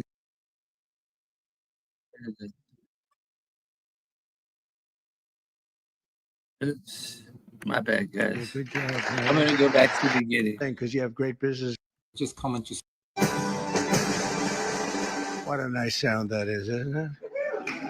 What a nice. Please sit down. Hi, Scott. So I always said that if I ever became president, I would play that all the time, no matter where I went in the building. But I've never really gotten to do it. I wanted it for breakfast, lunch, and dinner. It's so beautiful. And pardon me for being late. We had a great meeting with NATO, the Secretary General, and we're going to do something a little different for this country. We're going to supply weapons to NATO at a large amount. They're going to deliver the weapons, and they're going to pay for 100% of the weapons. So a little different. A little different. Hi, John. So we're really that's a big thing, and we thought we had 4 deals, Howard, right, with Putin. Somehow they end, and we get off the phone. Oh, that was a very nice conversation, and then he sends missiles into buildings someplace. I said, what was that all about? So anyway, so we're going to be doing that with NATO, and it's fully approved, fully done. We'll send them a lot of weapons of all kinds, and they're going to deliver those weapons immediately No sound? to the site of the war, different sites of the war. Is there still no sound? Going to pay for 100%. Is there no of them. This all sound for was real? made possible by going from 2 to 5% a month ago when I went there. So, yeah. Is there no sound? Okay. And those countries, those European countries, and I said, look, we have an ocean. It's not fair that we did, because under the Biden administration, we paid about 3.5 times more than they did. We were in for $350 billion. Got nothing for it. We were in for 350, and they were in for 100. So, which really meant one thing, because you have great business leaders here. It meant very simply that they were better negotiators than our president was. But so this is a very important thing, and hopefully that will come to an end at the end of 50 days. If we don't have a deal, then we're going to have to do. We have no choice but to do secondary tariffs. You call it secondary tariffs, which are pretty tough, which we don't want to have to do. But let's see what happens. But we thought we had a deal numerous times. I'd get home, I'd say, First Lady, I had the most wonderful talk with Vladimir. I think we're finished. And then I'll turn on the television, or she'll say to me one time, wow, that's strange, because they just bombed a nursing home. I said, what? So we don't like that. But I want to thank you all for being here, and welcome to the first ever White House Summit of Faith and Business Leaders. You're really some of the greatest business leaders in the country. When I looked at some of the names, I said, whoa, that's big stuff we have here today. In fact, before I was president, I would have been very intimidated, but now I'm president, so I don't have to be. But today we celebrate the core values that built this country: freedom, hard work, risk-taking, and above all, trust in Almighty God. You're very much into God in this room, and that's very nice. You're business leaders who believe strongly. We have some business leaders that don't believe strongly, and somehow you and I don't like them as much. But I want to thank Pastor Paula White. She's been my friend for a long time. And John for convening this incredible group. You know, her husband's one of the most talented musicians in the world. Stand up, John. Stand up. Okay. I stole a couple of his songs for the rallies, and he never sued me, so I was very happy. But we all come from the same place, right? So it was great, and we appreciate it, John. Thanks as well to Treasury Secretary Scott Bessent, who's doing a fantastic job. He goes on television and he calms the market. I go on television, I rile the market. And I say, we better send him in there, Howard, right? And the market's become so calm and nice. So you're doing a good job, Scott. Thank you very much. You make any deals today? We got a lot of them, boy, I tell you. We have. But the best deal is just sending out the paper. You know, they keep saying, well, he hasn't made the deal. Well, we made a number of deals. But why isn't he doing deals? Because the paper is better than any deal we can make. Do you understand? The people in this, Kevin, they asked you that question this morning. You were great this morning. But they said, well, when is he going to start making deals? The next time we could say, just no, every time he sends out a document that you have to pay 35% or 25% or 50%, or in one case, 100%. Those deals, you can't beat those deals, but we're still willing to talk. And they all, literally every country wants to make a deal. We're in a good position. You would call it a position of strength. I don't talk that way because I'm a politician now, unfortunately. And I don't want to talk about strength. I just want to say we have to be treated fairly because we were ripped off on trade and the military for, we protected other nations. Nobody paid us. Nobody did anything for us. Nobody helped us. And that's much different. NATO's a much different situation now. When I got in, I believe we were paying for 100% of NATO. And now they're paying, they went from 2%, but they were paying 1% to 5% that they're paying. That's a big difference. It's about $1 trillion difference. And they're wealthy, for the most part, wealthy countries. And some of them they're among the most powerful, among the wealthiest countries in the world. So they're going to start paying, and they want to pay. And we had a great meeting about 1 month ago that set the stage for what happened here. But it's very important. So I want to thank Scott for being here. I want to thank Commerce Secretary Howard Lutnick. You are doing a good job. Am I right when I say I really don't want deals? I just want the paper to get sent? Right? It's true. I don't know if this is on television. Yeah, it's always on television. SBA administrator and a great person, cabinet member, friend of mine for a long time, Kelly Loeffler. Kelly, you're doing great. She's small business, right? She only does small business. But when you add it all up, it's the biggest bank in the world by a factor of about 10, right? She's doing a great job. And director of the White House Faith Office, Jenny Korn, who's also amazing. Thanks, Jenny. From the earliest days of our republic, the steady compass of faith has guided the strong hands of American workers, builders, and entrepreneurs like really no other. Our country was founded by pilgrims and believers, and every generation since, Americans of faith have built our communities and forged new industries and enriched our country by millions and millions of people and ways. John D. Rockefeller, J.C. Penney, Charles Goodyear, Truett Cathy, and frankly, we have people I could name right in this room sitting here that their names are every bit as big as that. They were inspired by their love of God, and now the proud tradition continues with all of you. And this group reminds us, as a nation that prays is a nation that prospers. And you see that I think one of the reasons we went so bad is they really wanted to take God and religion out of your lives. And there was nobody to, look up to. There was just nobody. It was, we were freewheeling. And we can't freewheel. No, we have to bring religion back into the country, and we're starting to do that, I think, at a very high level, Paula, a very, very high level. You see churches are starting to fill up again. Under the Trump administration, America is prospering, and America is winning like never before. Our country is back. So I was in Qatar, Saudi Arabia, UAE, and then a month ago we were in Europe with all of the NATO countries, European countries, and plus Canada. And almost everyone said almost the exact same words. They said, 1 year ago, your country was dead. Terrible term, but that's what it is. Your country was dead. We thought it was finished. And now you've got the hottest country anywhere in the world. It's true.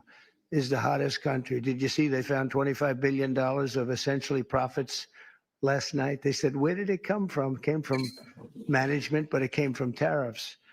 And it came from, good business skill. And I've always made money. Now I'm making it for you people. I've had good days and bad days, but in good days and bad days, I always found a way to make money. And we have to do that for our country. But and we did 188 billion in Scott just now, 188 billion in tariffs, 188, and we haven't even started yet. That's only for cars and steel. We actually have barely started. The economy is roaring, business confidence is soaring, incomes are up, prices are down, and inflation is dead. It's dead. We have a bad Fed chairman, really bad. If he would lower the rates, and I tried being nice to the guy, it doesn't help. He's like a knucklehead. No, he's a knucklehead. Stupid guy. He really is. You know, each point, think of this, each point costs us $360 billion. Billion. 1 point, 360 billion. 2 points, you got 600, 700 billion dollars. And 1 billion. We're way high. We're at 450 or 425.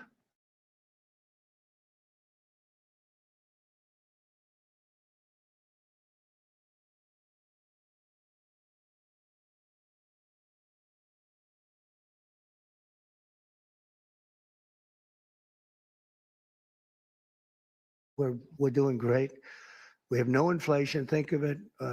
Our stock market hit record highs. Everything's hitting a record high. We're really running good with no inflation. And we should be at 1 point. We should be at 1%.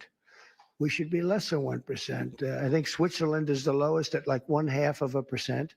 We should be lower because without us, there's no world. I don't want to sound overly aggressive, but without us, you have no world.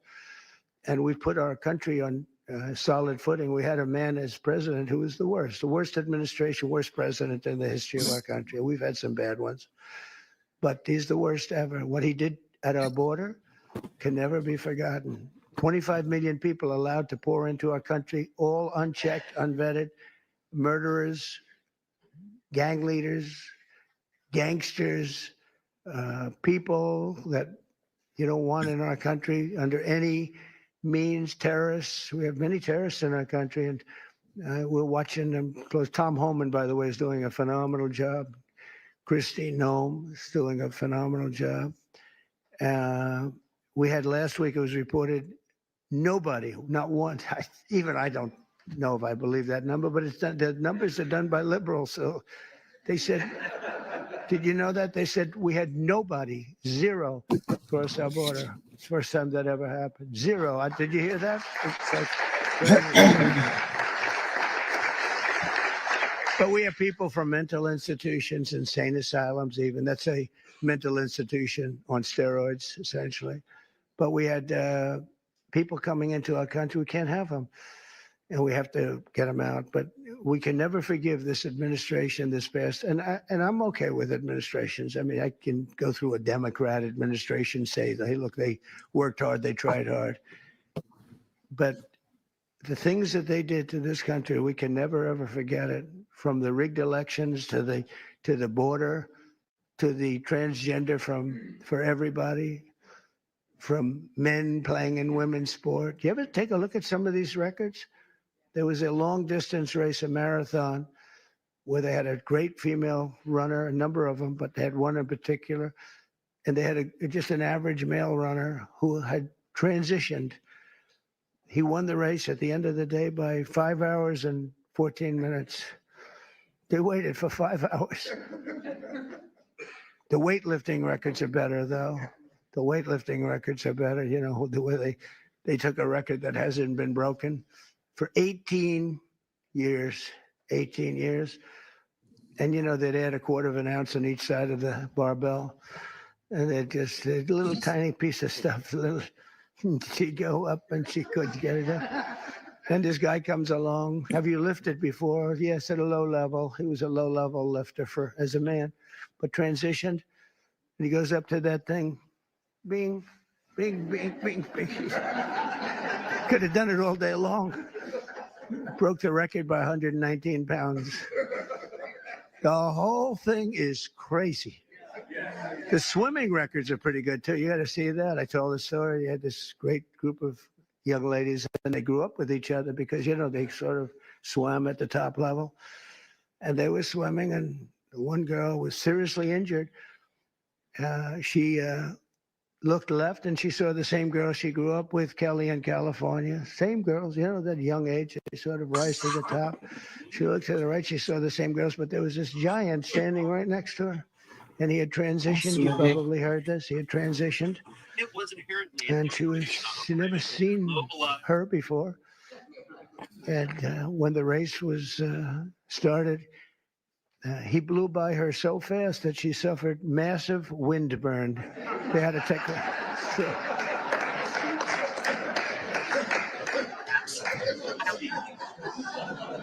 And he got out of the race and he went, had a little lunch, and then he came back and watched the rest of the young ladies finish up.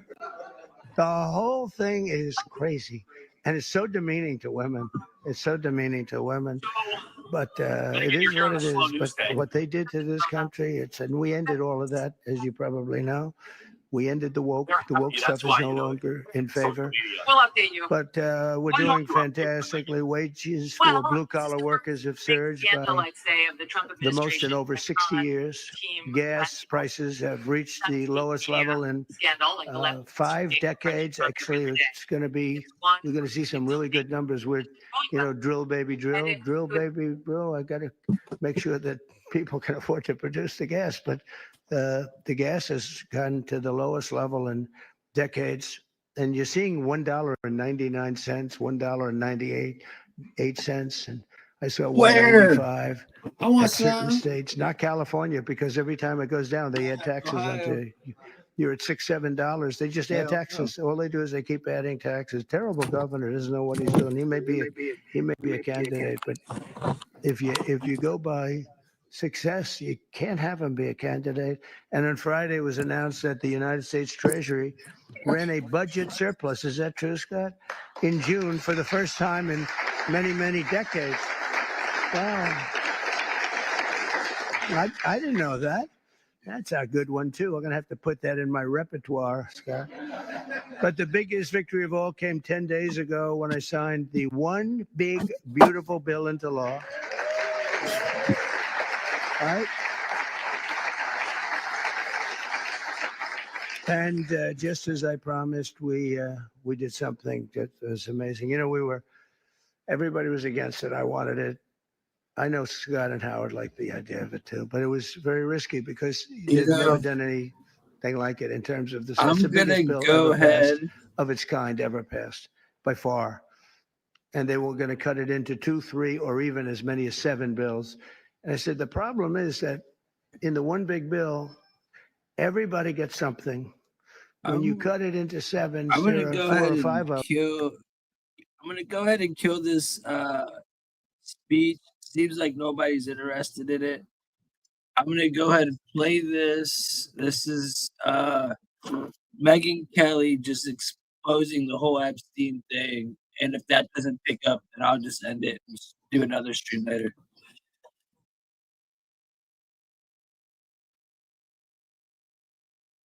Well, this is the first big scandal, I'd say, of the Trump administration that's on Team Rational. It's not a fake media scandal like the left tries to create for President Trump every other day. It's one of the right's own making, and it's not going well. And it has to do with Jeffrey Epstein. Yeah. Let me just ask you. Nobody cares Make some about noise if you anything care else, about man. the Jeffrey Epstein I scandal. should have known. Raise your hand if it matters a lot to you. Raise your hand. So every hand of 7,000 people. Everybody cares. I think A lot. I said a lot. Every hand.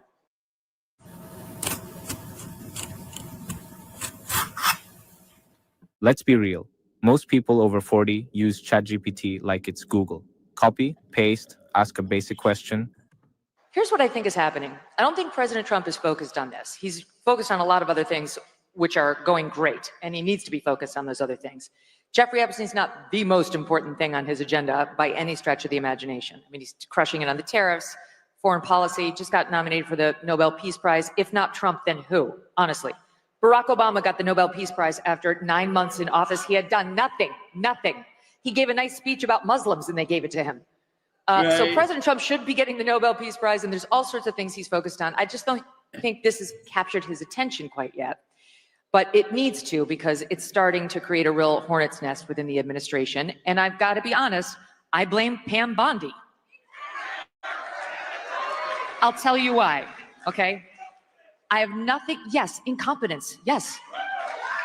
I have nothing against Pam Bondi as a human being. I was fine with her nomination and her confirmation, and she's been loyal to the president. And I get that President Trump needs a loyal attorney general. Look what happened with Sessions the first time. He went away, and then the next thing you know, we had the Mueller investigation. And it was a nightmare. But there are a lot of other people who can be loyal and competent in that job. Here, she is the reason that things are unraveling around this story right now that virtually all of the Republican Party cares deeply about. It's also true that Dan Bongino and Kash Patel had questions about Epstein before they took office, okay, before they went into the FBI. But once they joined the FBI, they said nothing. They've kept their mouths shut about Epstein. You have not seen them, except for one joint appearance with Dan and Kash on Fox, running all over the media looking for attention on this, yes, clickbaity story. Who have you seen? Pam Bondi. She has never missed an opportunity to go on television and dangle sweet nothings that might be coming your way. Try to lead you to believe that she's got it. It's on her desk. It's coming tomorrow. You're going to see something on Epstein. And it was a tease. So you either believe that Pam Bondi was telling the truth then or that she's telling the truth now, but both cannot be true. She was either lying when she went on Fox News all those times saying, I've got it, we're looking at it, wait until you see it, it's horrible. Or she's lying in her 2-page memo that they released on a Sunday night at the tail end of a holiday weekend to Axios, as if Axios is where we all go for our news. Hell no. She went to someone she knew would not kick the tires on the story, and without signing the memo, dropped it in the dead of night and said, that's it. Take it, take the crumbs and be happy. Refused to come out and give a presser, come out and give a press conference, stand there for 6 hours to the point where people are dying of boredom. They've asked all their questions. That's how you put a scandal to rest. But she wouldn't even sign her name to it. And I'm telling you, I have dollars to donuts. It's going to come out that there was internal consternation over that memo and whose name did and did not go on it and who it was and was not behind it. And so now you have a situation where her words on the record on Fox News are diametrically opposed to what she put in this memo. She's embarrassed the president. She's embarrassed herself. And Dan and Kash, to the extent they've had to sign off on that, let's understand the FBI is controlled by the DOJ. FBI is subservient to DOJ. She's their boss. That they're in this position where the only comments they've made on the record as administration officials have been, we don't think he killed himself, and we don't think he got murdered. We think he did kill himself. We've looked at the tapes, and Kash to Joe Rogan saying, if I saw all these tapes of Jeffrey Epstein with little girls, trust me, I would show you, but I haven't seen it.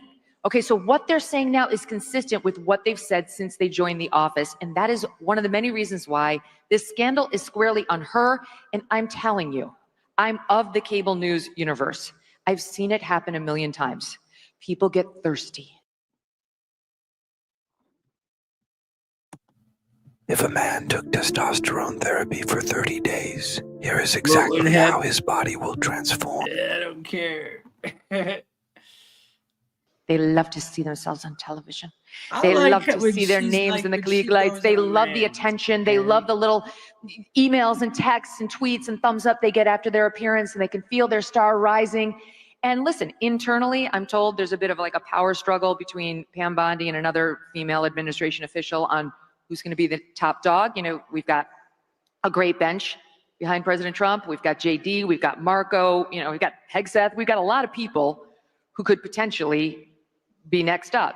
But there are some women who've got their eye on that role too. And I've been maybe told one of she's them speaking at this event. Oh, hell no. Yeah. I'm too happy a person. No, I know. I was talking about someone tomorrow, so that might be speaking at this. Oh, yeah. But, Okay. but Megyn, you make a very astute point, and let me add to it, which is that she also brought in some of our best influencers, people that I care about deeply. Jack Posobiec, who's incredible. Libs of TikTok, Chaya, DC Drano. Yeah. And she gave them these binders, and she humiliated them. Yeah. And you guys know what I'm talking about? Where she like did this stuff with the binders? This? And you guys were upset, but you shouldn't be upset, the influencers. They were handed these binders like there was something incredible in them. It is what you would do to an enemy. It would have been a brilliant operation had she loathed them and been looking to undermine them. The trick would have been perfect had this been Joe Biden's White House doing this to some of President Trump's most loyal supporters and media advocates. What happened was they invited all of them there to say hi to the vice president, to say hi to the president. Sure, they all went, of course. Who wouldn't go to the White House to say hello to Trump? They didn't expect anything on Epstein. So they went, they said hello, and before they knew it, they were pulled into a room with Pam Bondi and Kash Patel, and she had made the binders. She bragged about making the cover sheet that read Epstein Files, Phase 1, and she handed them out. And what Liz Wheeler, who was there, told me was that she told them, there's not that much in here, but like another trove is coming. I'm going to get it from the FBI, but like, here's Phase 1. Flash forward 14 hours earlier to when she was on with Jesse Waters on Fox News saying, oh, you're going to see some Epstein documents tomorrow. She knew they were bullshit. She knew that there was nothing in there. She told the influencers when she gave it to them, there's really nothing in here. I'm going to try to get you more. And in the meantime, then they funneled them out the back of the White House where all the press corps was. And the influencers are standing there with these binders. They didn't even know they were there for Epstein, and they looked foolish through no fault of their own. The only fault was they trusted her. And these are some of our best people that we should have their back. Liz Wheeler's amazing, Jack Posobiec. Yes. And they got She dinged their credibility for no reason. 100%. And did they ever get an apology for that? No, and the only way of making it up, trust me, as somebody in the media who relies on sources, the only way she could have made up for this enormous error, and truly to this day, if you believe she knew there was nothing in there, then I don't know why she did it. She just did it to make them look like fools for fun of it. But the only way she could have made up for it was to give them a scoop. That's the only way of fixing it. When you have the scoop, when you do get the second tranche, you've got to leak something to them. You've got to let them break something. She never did, but she continued to tout that she had something. She was going to get that FBI file. Then she got caught by James O'Keefe on hidden camera saying she had tens of thousands of videos of Epstein and little children. It was like, what? Well, we never heard that. We heard he was into the barely legal type, the like 18-year-olds who look 14, but we didn't hear about children. And then because she was caught once again shooting off her mouth inappropriately, attorneys general of the United States normally say nothing. They say nothing. Merrick Garland had one press conference a year. Yes, nothing. Bill Barr, you can get him to speak or say anything. Even Eric Holder was less chatty than this. So she got caught on camera and she decided to cover up the James O'Keefe slip by then running to a real camera and being like, there are tens of thousands of videos of the children and I'm announcing it all. So once again, she didn't give that to the influencers. And then she slides it into this memo. So I have a dumb question. Maybe it's not dumb. So it's so she had doubled down on the videos. Is that correct, Megyn? Yes. Now she's tripled down. Epstein was not the perp in every one of those videos. So because they've been so ambiguous, no, but we're let's not just sure. think about this. Unless we're led to believe that Epstein himself personally raped all these kids, children, or whatever, then isn't the statute of limitations on child rape like basically infinite? Well, so then why are we not indicting the people that were doing the raping that we have on video? Like, what's that all about? Yeah.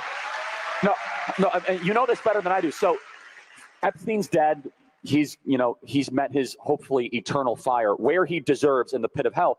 But if it's true, the Attorney General of the United States said, just remind me, we have thousands of videos. She said that we've got thousands of videos showing child pornography. And she doubled down on that.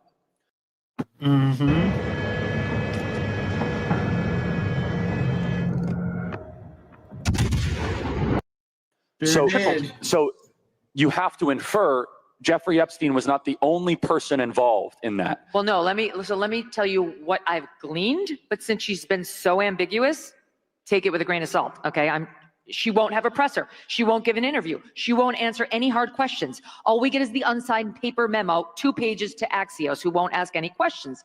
So what I think she's saying is that she's found, allegedly, tens of thousands of screen grabs of child pornography.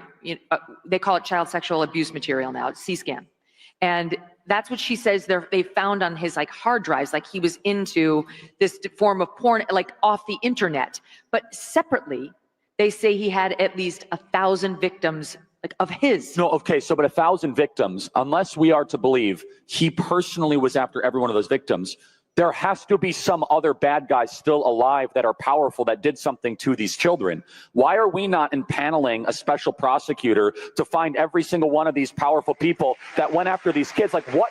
Why are we putting up with this? Yeah, I don't know. And I think you'll find out. Am I understanding this correctly?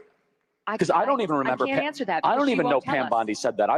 I can't even remember all this because it's all over. I got a thing on my desk. I got a truckloads of stuff. Yeah, we all have busy lives, and President Trump has a busy life, and I don't think he realizes how much he's humiliated the You know? administration. This is a self-inflicted wound. She matter what caused it. one you go Again, I have to, nothing it's all against the Pam same. Bondi, but if you want to look for the villain in this story, we have found. Jesselyn, I tried showing every angle. I got a few more videos. It's like I've showed every single point of view from every news, from Independent to Fox to MSNBC to News Nation to Turning Point to Right Side to everything.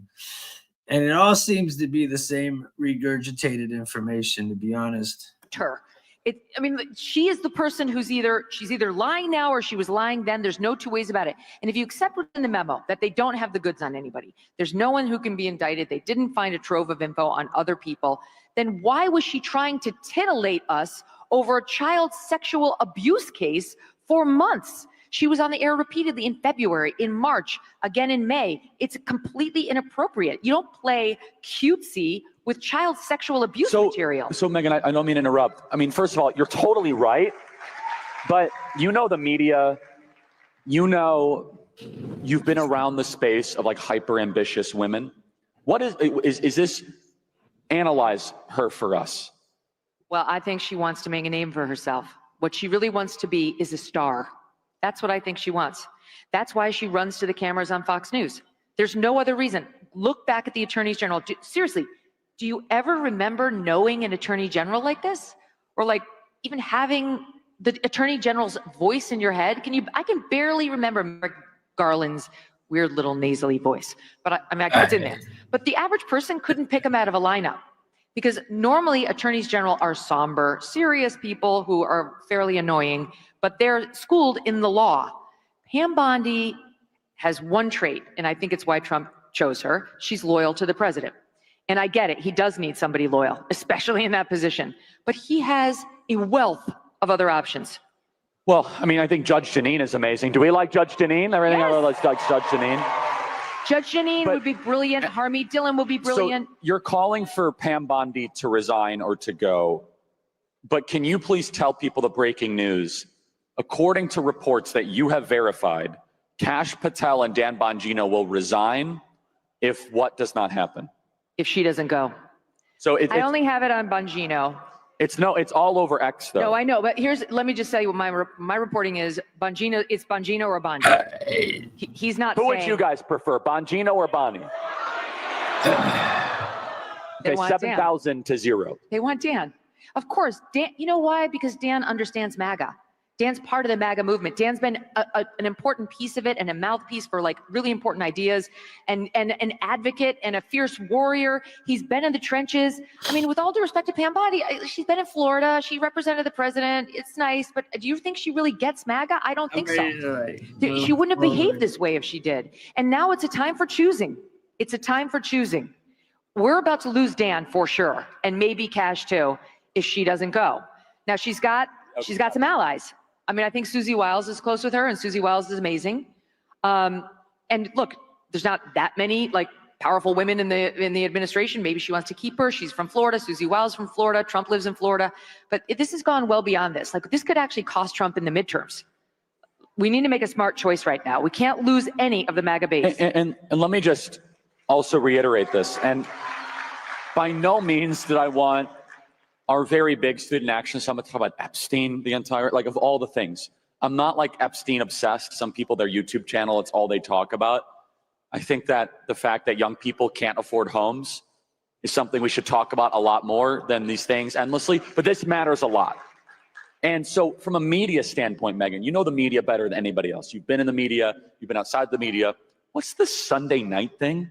What is that? So you have a July 4th weekend after the big, beautiful bill, and you leak it on a Sunday night? To Axios. What is that? If you want to leak it, you want conservatives to see it, you leak it to the Daily Caller, you leak it to Fox News, you leak it to Daily Wire. You don't leak it to Axios. Our people don't read Axios. If we read Axios, it's under protest just to see what the left is saying. So it was like you saw it appear. It was like, this must be bull. There's no way this is real. There's no way. Hollywood is a place where sacrificed. I can tell you right now, there's zero chance He's Dan Bongino's leaking to facts. It Axios. seems like Zero. y'all don't want to And watch Kash. it. So, Trying to decide. and yet today, as we came here, There's a piece in Axios that reflects very poorly on Dan, alleging Dan only freaked out once he saw in this memo that people weren't responding well to the missing minute of the tapes of Jeffrey Epstein's cell. Do you guys know this piece of the story? And that he went into a meltdown like a little child and then threw a hissy fit. So my point is not to weigh in on the truth or falsity of that. It's false. But it is to point out that's clearly a Bondi leak. Very clearly, that's a Bondi leak. So what's clear to me from this, as a member of the media, is Bondi leaked the memo to Axios, and Bondi's doubling down by trying to get Axios to jump on Dan, seems and like trying you to make him be the guys fall guy and/or Cash be the fall guy. her. And she will not face the cameras. If she means what she says, fine, come out and defend it. I'll fit it. I'll come back to this. I can only listen for so long. All right, I'll try this. If y'all get bored, then I'll just end the stream. Otherwise, let's see. What is it? I have something from Sky Australia. This one.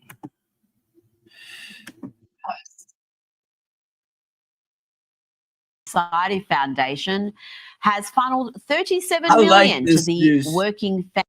Now let's move on to other issues. The New York Post is reporting that billionaire George Soros's Open Society Foundation has funneled $37 million to the Working Families Party and other lefty groups that are backing Zoran Mamdani, the hard-left socialist frontrunner to be the next mayor of New York. What do you make of this donation? It's not terribly surprising, but that Zoran would take it. I mean, I thought he didn't even want billionaires to exist, let alone fund his campaign. It's a great point, Rita. It explains a lot about why a party that calls itself the Working Families Party has so much more in common with the over-credentialed college elites with their trust fund socialism and their sort of Nepo baby economics, than it does with what actual working class Americans, working class New Yorkers, Black New Yorkers, and Hispanic New Yorkers actually want. Excuse me.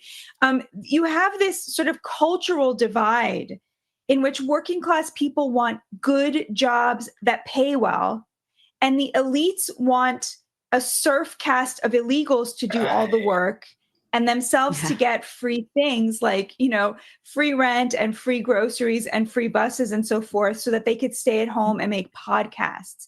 And that point of view, having an open border and a welfare state, being anti-America and anti-Israel, this is very much what the Soros Foundation and other leftist billionaire foundations and nonprofits push. It's because they swim in the same waters as the NGO staffers, who are the same types of this over-credentialed college elite who make up the left today. And so they like to pretend that this is like working class politics, working class populism, but it really isn't. It's this sort of trust fund socialism, and it's very much at odds with what working people actually want. But I saw that Soros donation. I thought, oh, that makes a lot more sense now. Now, what do you make of those who condemn criticism of Soros as anti-Semitic? I think it's one of the more absurd claims we hear, but it's nevertheless popular among some in the media and in academia. Oh, I think it's ridiculous.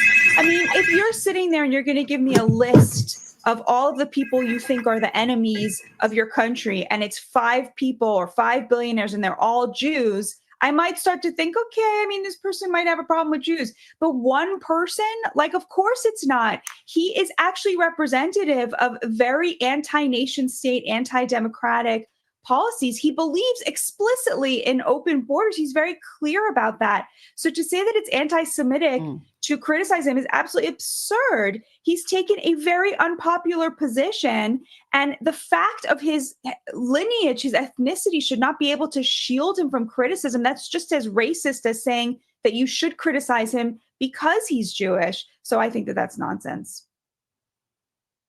Absolutely. Before you go, the Epstein saga, Jeffrey Epstein, is one that's not going to go away. I think this is the Trump administration's first big mistake in this second term.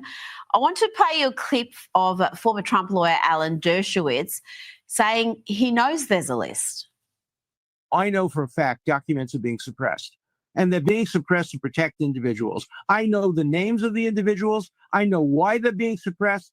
I know who's suppressing them, but I'm bound by confidentiality from a judge and cases, and I can't disclose what I know. But I hand to God, I know the names of people whose files are being suppressed in order to protect them, and that's wrong. Just out of curiosity, without names, are these politicians, business leaders, both? They're everything.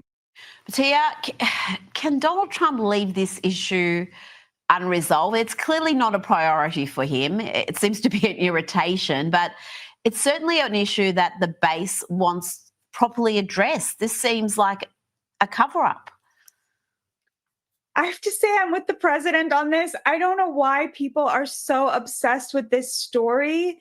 I think maybe the influencers who kind of stake their reputations by making podcasts about this and talking about this a lot feel very strongly about it. But honestly, Rita, I don't think the average American is thinking about the Jeffrey Epstein file. I think they're thinking about whether groceries are going to go up. I think they're thinking about whether they're going to be able to afford presents for Christmas. I think that they're really focused on. But can't we do both, Batia?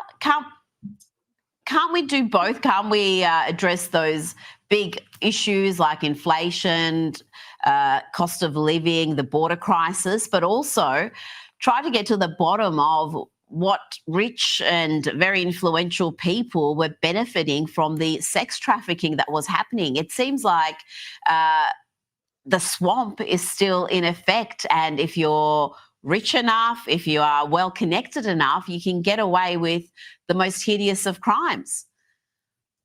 I personally don't think there's any evidence that the sex trafficking of minors went much beyond Ghislaine Maxwell and Jeffrey Epstein. She went to trial, and in her trial, there was a lot of discovery. And one of the main witnesses for the larger conspiracy that they used the sex trafficking of minors to entrap all of these people Alan Dershowitz is talking about turned out to have fabricated part of her story. So, of course, Jeffrey Epstein and Ghislaine Maxwell were sex trafficking young girls for their own disgusting pleasure. And I'm glad that she's in prison for that and that he seems to have, it's paid a price for it. But the larger conspiracy that there's a list, when this was actually brought up in a court of law where you had an adversarial process looking at the facts, there did not seem to be much of a there. There were two business leaders who were married, who had for some reason paid off Jeffrey Epstein, but it was never alleged that they had paid him off over the young girls. It was more just because they were married, they wanted this kept secret. So to me, like, the thing that made him a monster was the pedophilia, was the young girls, was the against their consent. But everything that goes beyond the two of them seems to me, from what the evidence that I have seen that came up in an adversarial, legitimate process in courts of law, seem to be other stuff. So to me, there's a great piece in Compact Magazine by Michael Tracy. It's incredible. He goes through this point by point by point. But you know what? If you're bothered by this, anyone who's bothered by this should keep pushing for it. I totally support that, and I totally respect it. I just don't see this breaking apart the MAGA base. No, I agree with you 100% that this is not going to fracture Donald Trump's support. There are people who are upset about it, but I don't think they're going to suddenly become Democrats or stop supporting the MAGA ideals. But I just think there's so many unanswered questions just about Jeffrey Epstein himself, his influence, how he came to accumulate the enormous wealth he did. But that's a discussion for another day. Tia Unga Sargon, thank you so much for your time this evening. Thank you so much. Here's some saying Trump's defending Pam Bondi. Ryan, should I start a different stream and do the Trump thing? It wasn't really bumping like that, bro. Everybody hit the like, share, subscribe. Much love.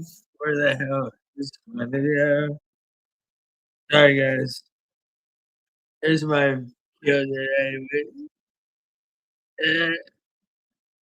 Over the handling of the Jeffrey Epstein files. Chanley Painter joining us now with the details on that story. Hey, Chanley. Hey, Kevin, Rachel, and Charlie. So the president is stepping in to defend his attorney general, Pam Bondi, as doing, quote, a fantastic job after she came under fire from some Trump supporters over the Department of Justice's handling of the Jeffrey Epstein files. The president posting this in part, quote, 1 year ago, our country was dead. Now it's the hottest country anywhere in the world. Let's keep it that way and not waste time and energy on Jeffrey Epstein, somebody that nobody cares about.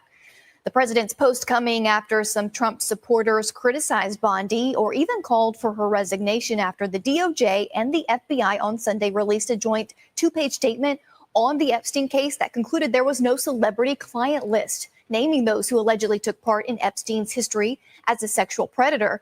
In February, though, Bondi had indicated that such a document was sitting on her desk. The DOJ also concluded that Epstein did commit suicide in his New York City jail cell in 2019 while awaiting further sex trafficking charges. Yet a missing minute in the jail video that was released has only spurred conspiracy theorists.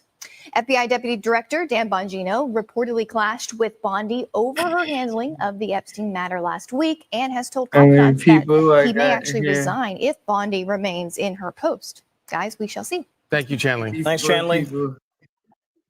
All right, everybody. Thank you for coming through. I'm going to probably end this stream. Gary, what's up, bro? Good to see you. Ryan, thanks for your help. Hi, Tammy. How you doing? I hope everybody hit the like. Hold on. Let me turn this sound down real fast. I'm going to probably start a different stream and just more do the whole Trump stuff he was talking about, because it was actually interesting, but it just didn't go with this stream. So I should have just did a whole nother one. But hold on, let me see who's in the chat. Let me say what's up. Gary, you need to get your butt into the back. I don't even know why you're still lacking, son. Who else is in here? Is there anybody else? Did it pretty much die down? Tammy, Deltron, Blue. We do care, bro. The average American, MAGA person cares about it more than anybody. That's how Trump got elected, was because we cared about Pizzagate and everything.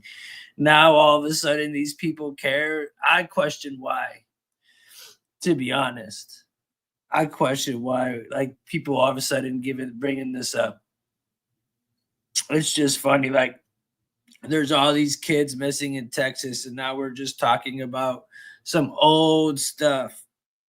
I try to show Texas, I want to show way more Texas stuff, but like the algorithm only wants you to play Epstein stuff and this and that. And like, there's ICE and there's so much stuff. The ICE is even important, but it just seems like they're overlooking some real big things. And that's something that we're all missing on this for sure. So again, it's good. It's good to see everybody in the chat. It's good to see everybody. Tammy and Ryan, everybody. Ken, how you doing, bro? If you haven't hit the like, the sub. I'll be back on. I'm going to flip this into a different stream. So if you guys want to catch me again, I'll be back on in a minute. Peace, y'all. Have a good night or day. Day. Peace, y'all.